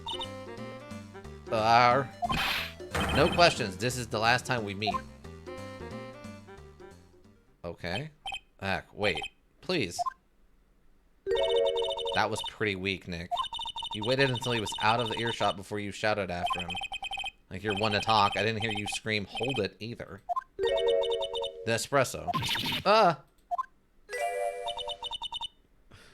And cookies? This woman is definitely not good for my heart. Now, what was in the tiger called her? Violetta? Hi. How are you? Tender Lender. So, I'm kind of curious about your company, Tender Lender.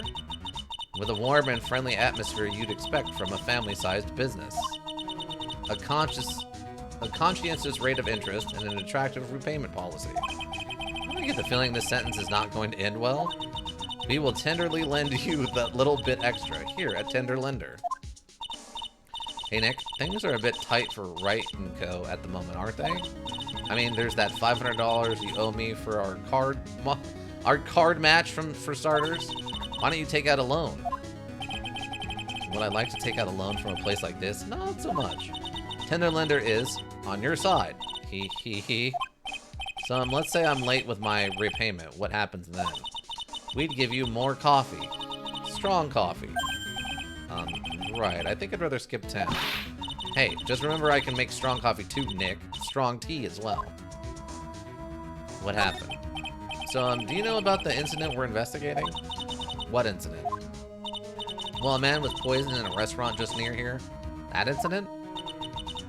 Oh, she's got a red ribbon too. Could she have put it in her hair and pretended to be the waitress? Let me see. I was here that day with the manager. The manager being the tiger? Furio Tigri. Oh my god, Furio Tigri? Furio? Tigri? So that's where the tiger thing comes from. Zenetho's got a real name, Nick. Hurry up and find out more about him. Okay.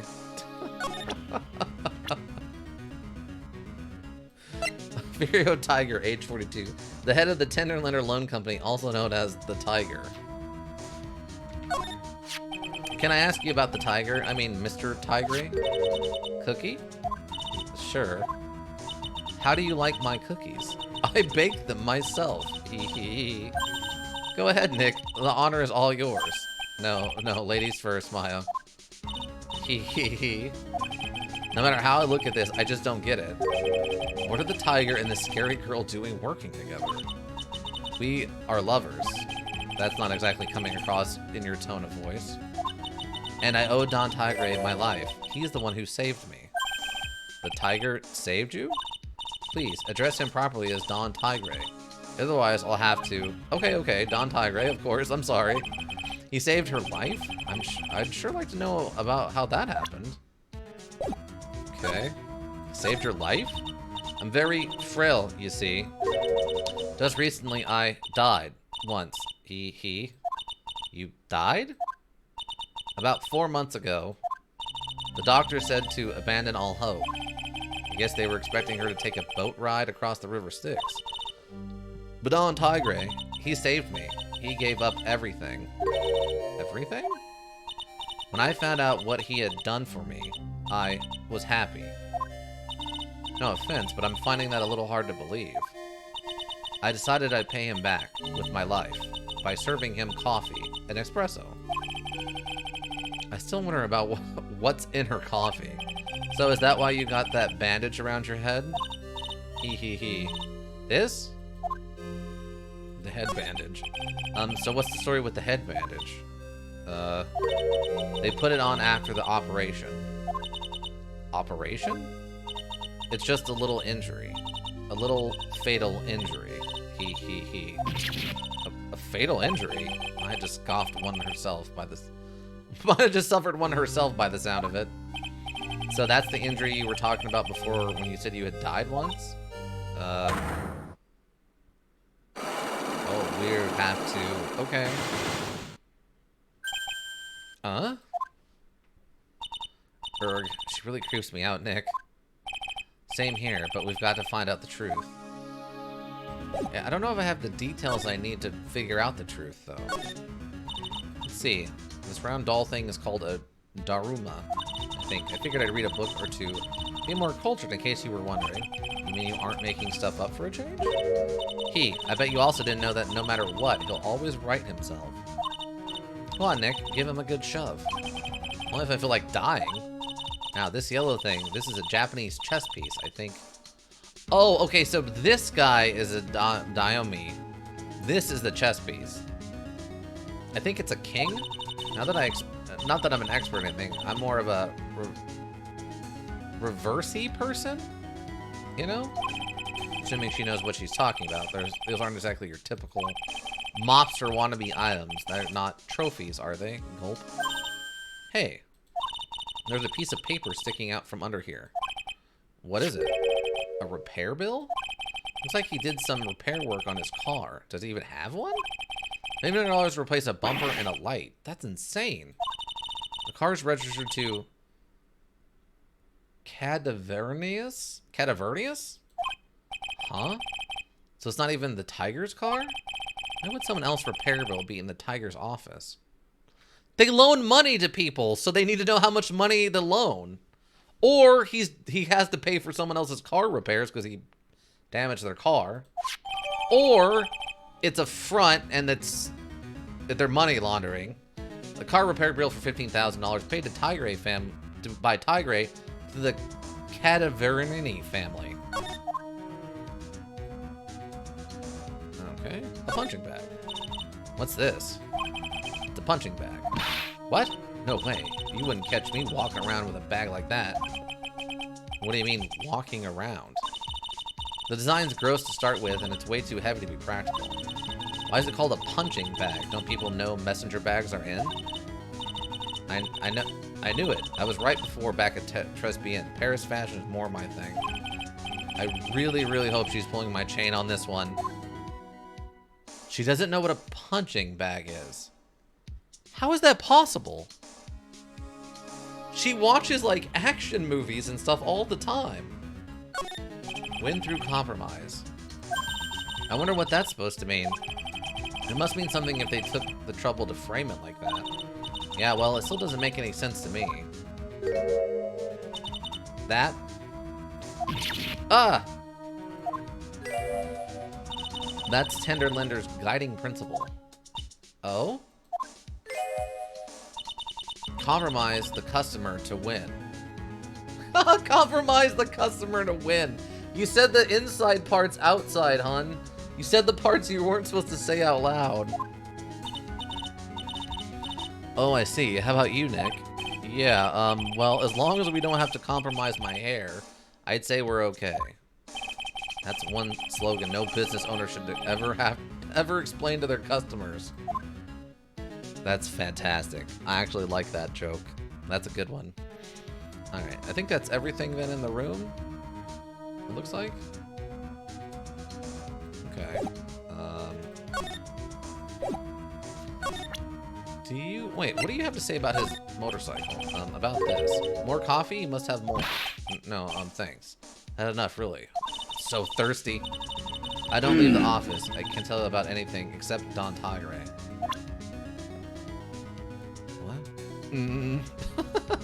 Yeah, this lady is... They're playing her up really suspiciously. I don't know. Contracts.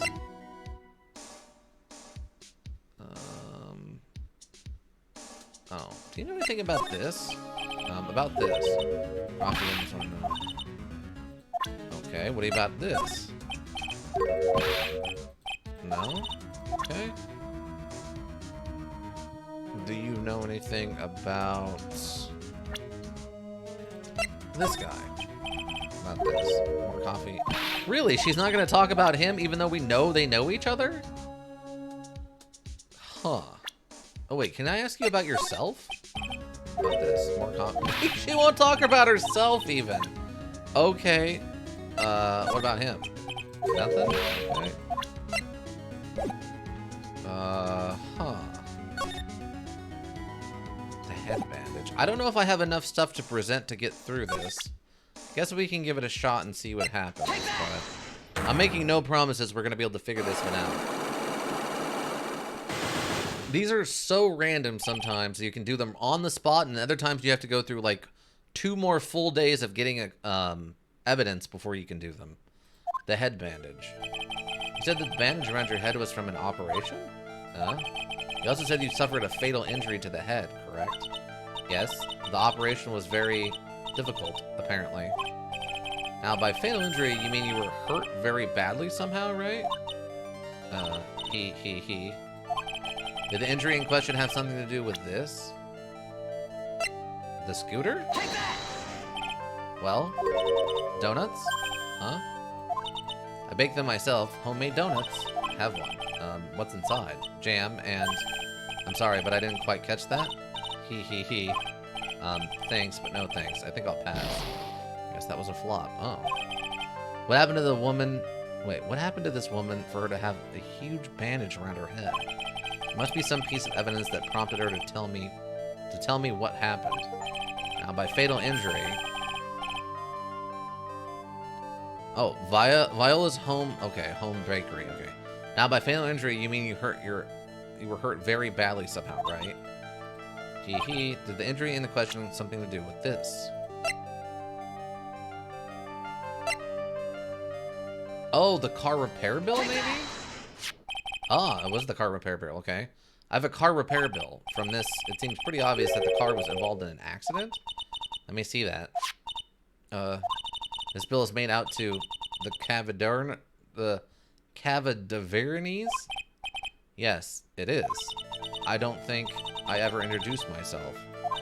Tell me, what do the Cadavernes have to do with me? Something tells me she's not about to say hi and introduce herself. Alright then. The relationship with the Cadavernes is very strong, and this is why.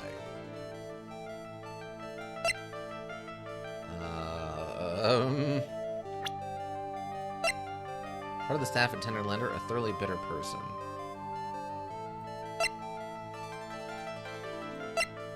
I don't think we have info on this. Yeah, I think we're gonna have to wait and go over to... Wait, what is... Oh no, it's Armstrong, so it's not gonna be relevant. Yeah, I don't think I have evidence for this. I don't think I have enough evidence yet. I should investigate and gather some more clues before I try again.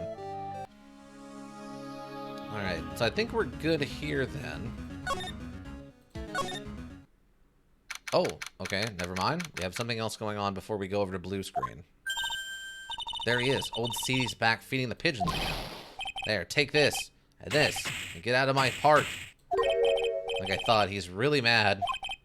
Come on, Maya, just keep your head down and let's sneak away while we still can. What? Why? Hello, old man. What are you doing, Maya? Huh? Ka. Hey, he just turned his back on us. I'm not surprised. I bet I really hurt his pride in court this morning. Hey, Mr. Kudo. The pigeon. Ka. Look, we really need to talk to you, alright? Out with demons. I'm with good fortune. Ow, ow, seeds. Shell splinters. Painful. I just knew you were a demon, Maya. Today's trial. I'm sorry about what happened in court earlier today.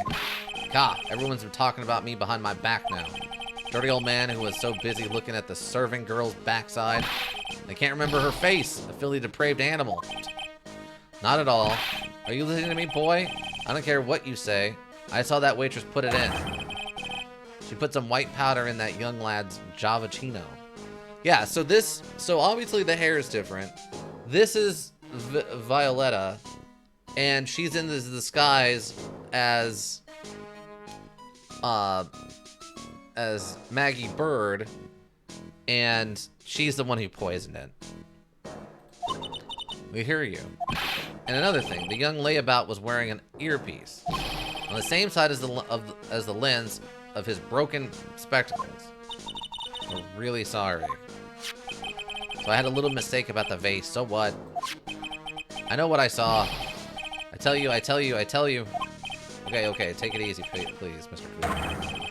Don't tell me to take it easy, you spiky-haired brat. Take this. Embroiderer? You said you were a craftsman, right? Ka, the modern world casts honest craftsmen like me aside in droves. But surely it's not that. I come from a long line of craftsmen right back to the time of the shoguns.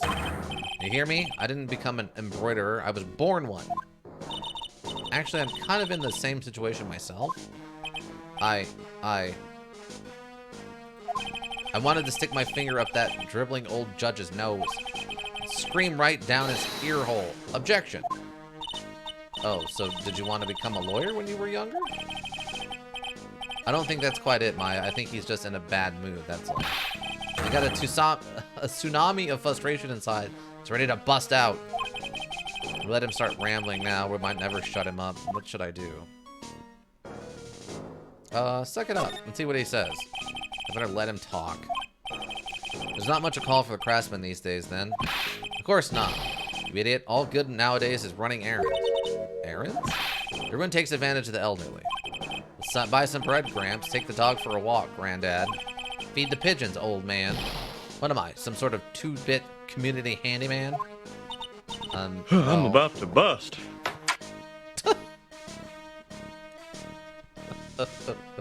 That's good to know, Hank. Why don't you go talk to Peggy about that? Maybe she can help you bust. Well, buy some bread. Now that I can understand. What's the point of feeding some seedy pigeons? Why don't people say what they mean? Get lost. That's what they're trying to say. Oh yes, I'm just an inconvenience, you see. At home, at that restaurant, I just get in the way, don't I? I'm sure you don't. Wait, what's happening? Wait a minute. What did he just say? At home and at the restaurant? Hold up. By restaurant, are you talking about the Trespian? Did you get asked to run an errand there too? Yes, I did. Very day that young brat was poisoned. What? What's the errand? So on the day of the incident, what were you asked to do? Glad you asked, boy, because I'll tell you what I was asked to do. All of a sudden, that young lad slumped over the table. The serving girl collapsed, and I broke that vase. It all happened so fast, I was in a bit of a daze, you see. Then the owner shouted over to me. Excusez-moi, you call the police. Call them yourself, I should have said back, but I didn't think of it at the time. So, did you end up calling the police? Like I said, I was in a bit of a daze. Did you call them on your cell phone? God, do I look like I have one of those newfangled thingamajigs? I went out looking for a payphone, of course. You went looking for one? I couldn't find one right away, you know. Wandered around for 5 minutes or so. 5 minutes? So for 5 minutes after the incident happened? Yes, sir, the owner was at the Trespian on his own. Why didn't you mention this in court this morning? Well, I would have if you'd given me the chance. You all bullied me out of the courtroom. Sigh. Thank you, Mr. Kudo. You've certainly earned your kudos for today. Wait a minute. If that's the case, there's more. I've got more to say. Oh, yes, I remember something else. Bailiff, escort the witness out of the courtroom. It's not my fault. You're the ones to blame. You could have at least told us before we got to court. Is it really that important that Mr. Kudo was the one who called the police? Well, we already knew that. What's important is the unaccounted time before the police arrived. The victim was dead, and Maggie was unconscious. Which leaves that that man, alone in the restaurant. Oh my god. Mr. Kudo might have been chased out of the place on purpose. What do you mean? Maybe a certain someone didn't want him in the restaurant. Ah. Oh, sure. You go ahead and say I was in the way as usual. I suppose I should have been getting myself covered in pigeon poop instead. We need to get more details about what exactly happened. From Maggie and from Mr. Armstrong. Interesting. Trying to think if there's anything he would care about here. You think you have anything am I talking about like this? Oh, excuse me? Get a million of my grumbles off my chest, and I'll take one quick look. An earthquake of frustration inside, and it's ready to rumble. On second thought, I get it. A million grumbles for one quick look doesn't sound like a good deal. For me. Do you know this woman?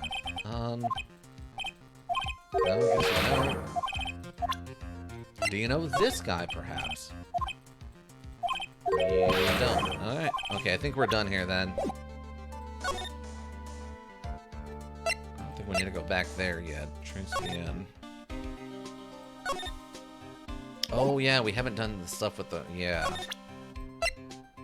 Oh, wait. Do you know this guy? What do you make of this? Sorry, no. Oh, come on! Her? Nothing? Okay. I guess we just gotta solve the stupid radio thing before he's gonna be any good to us. We still gotta go to blue screen, don't we? Fudge. Oh, what is this nightmare? What is this Capsule Corp from Dragon Ball looking nonsense? January 7th, Blue Screens, Inc. Wow, this place is so high-tech. You can almost smell the electricity in the air. It is a computer firm, Maya. They can't work without electricity, you know. Who are you? Oh my god, what is this robot? Oh, hello. I'm sorry, access is restricted to authorized personnel only. It's a computer programming laboratory. There are far too many trade secrets that could be leaked. Wow, what secrets? Everything you see here is classified. No information can leave this building. Understood. Who is this woman? She seems like a robot from some kind of whacked out educational show. What? She's like a robot from some kind of whacked educational school show. Why is he saying it that way? My name is Lisa Basil. Lisa Basil? Oh, her name is, what is it? Yeah, her name is the same forward and backwards. Lisa Basil. I don't know what that means exactly, but I'm assuming that's the joke. I'm the company director. Director? She's human? She seems more like a ghost in a shell. Come on, you can't make that joke. Oh, Claude, you can't make a ghost in the shell reference with someone who seems like a robot. Whatever, you haven't earned that, Phoenix Wright. And that thing over here, her eye, is that the same device as Glenn Elgs? Oh, wait. Oh my god, I didn't realize his name is the same thing. His name is the same forward and backwards. Oh, I didn't realize this. So they're doing all the, like, computer people are I don't know I can't remember what the term is. It's like race car, where it's forward and backwards spelled the same way. That's why his name sounded so stupid. It's Glenn Elgs, because they have to make it backwards compatible. That's a DMH, right? Nice try, but it's the other way around, Maya. It's an HMD. All my programmers here at the Blue Screens Inc. are supplied with HMDs. Then do you write programs too? No, I just enjoy wearing this. They are pretty cool. I wouldn't mind one. Also, these ones look a little different, but... Okay, hi. Blue Screen Inc. So what exactly is this firm's business? I'll try to simplify it so you can understand. Analyze the data management systems required by certain branches of industry. then deliver optimum operating systems and source-level components to them. Huh? You lost me on the corner. Analyze and management. They build specialized programs for companies. It doesn't matter. They analyze stuff. You got that much, right? The software we produce is distributed on CDs. CDs? Yes. Compact disc. Digital optical storage media. Of course, CDs are used for software as well as music. It's a small firm, but all... Oh my god, don't tell me McBomber... Oh no. Okay, MC Bomber is not a band. MC Bomber is malware. And they're they're sending ransomware to the police department. That's why the police department was so up in arms. MC Bomber is... And they were going to request a ransom of like $500,000. Founder died? I don't think so. The founder died. I don't know, maybe. I don't know, what do you mean the founder died? Yeah, so MC Bomber isn't a band, and the CD he took isn't music, because Don Tigray or whatever is an idiot and doesn't understand that CDs can also have programs. So that's a program CD, not a music CD. I mean, same name of glasses? Oh. Yeah, it's the same kind of glasses, the MHDs or whatever. Oh, yeah. So her name is Lisa Basil. So Lisa Basil spelled forward and backwards is the same word. Like, it's Lisa forward, Lisa Basil forward, and Lisa Basil backwards spelled the same thing. The guy who died in the cafe, his name works the same way. It's Glenn Elgs, but Elgs Glenn backwards is spelled the same way. I don't think it's the founder though. I think this is the founder.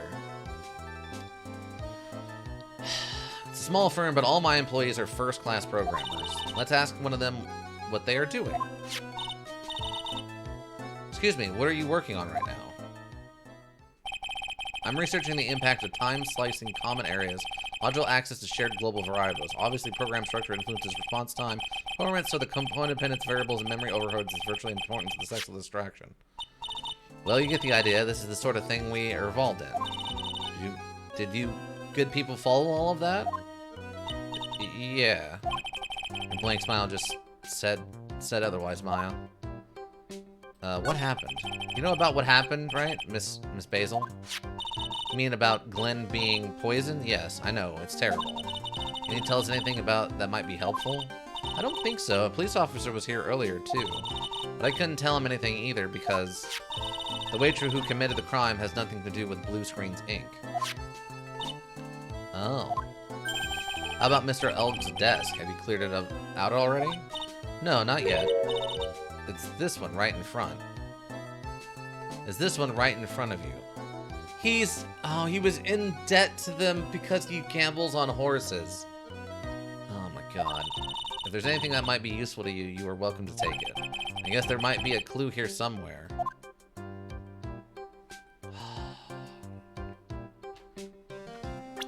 Hold on.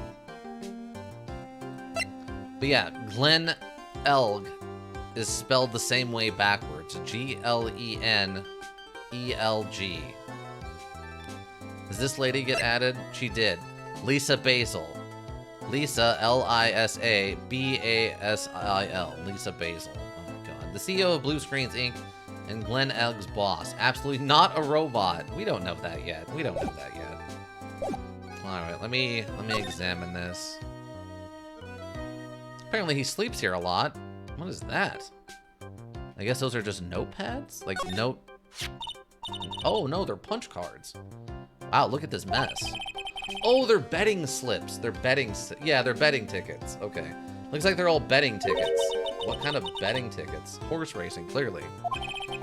Averting on which horse will win a given race. They're horse racing tickets. Oh, wow.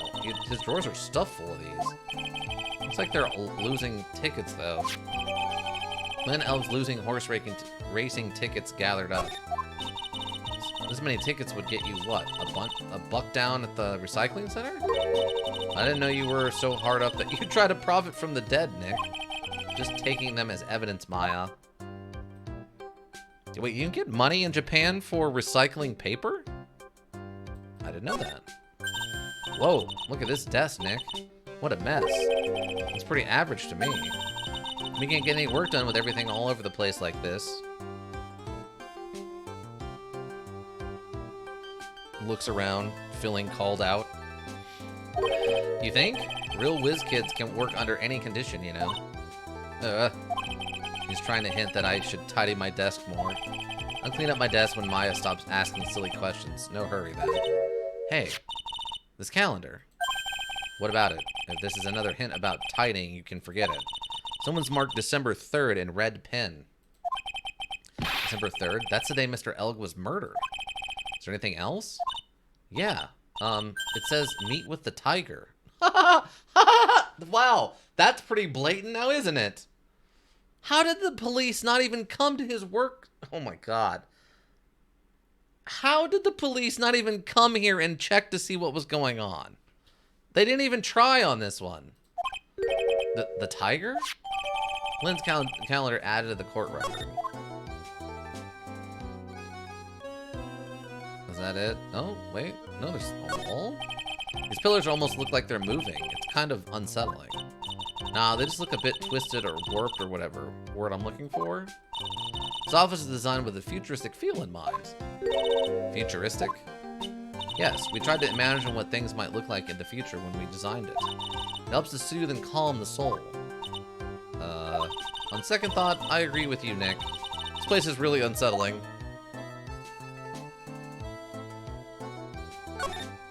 He's really pounding that keyboard, isn't he? Wow, I bet that's where the pro and programmer comes from, huh? Guess I shouldn't be resting my laurels. Gotta expand my skill set and all that.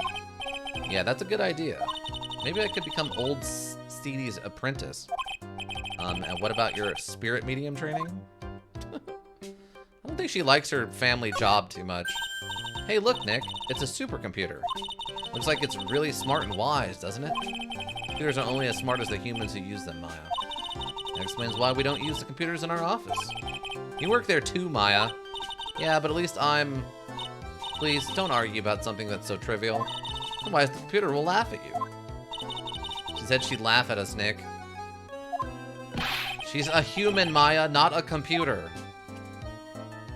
I really wanted it to be a twist that it turns out this company is run by a computer, like... Okay, that seems to be everything here. I can't seem to look at anything else. And that's probably a good place to call it. We got a lot of evidence. We got a lot of evidence from this that ties us into... He was in debt to Don Tigray. And he was meeting with the tiger on the 3rd, the day of the meeting, which will prove that that Maggie was right, that he was there with someone, even though no one else seemed to have seen them. Also, this gives some evidence that they could have had time to plan to murder him. And there's the joke about the coffee being poisoned. Also, the sleeping bag. Yeah, I'm assuming that implies that he would sleep here a lot. I can't click on it, though, to get info about it, so I think it's just implying that he would sleep here a lot. I'm assuming similar to these other gentlemen. But yeah, I can't click on the sleeping bag to look at that, unfortunately. But yeah, so we have a lot of evidence that is really setting up this case for us going into the second half of it. But that will be next week. Alright. Oh, whoops. I forgot how this works for this. Boop. There we go. There we go, team. There we go. That was a good one. Any of the lurkers, of course, thank you. You have the Twitch world go round. We always appreciate you. Everybody that checks the VODs here on Twitch or checks the VODs on the YouTube repository, thank you. It's always greatly appreciated. I'm trying to think. I think... Yeah, other than the special event on January 1st, the group search them and the movie watch along in the Discord. Again, if you want more info about that, there is event info about that in the Discord, so stop by the Discord for that. But I think that's it. Zet770, you have a good one. Anybody else who was here, you have a good one also. Merry Christmas, Happy Holidays to those who celebrate something this time of year. Otherwise, just have a good one in general. But I think that's it for me, team. I think that's it. Yeah. Bye. Wait, I forgot something. If you need a well thought out solution, you need a thinking solution. Raven Hilbrook Inc. Thinking Solutions. All right. Bye.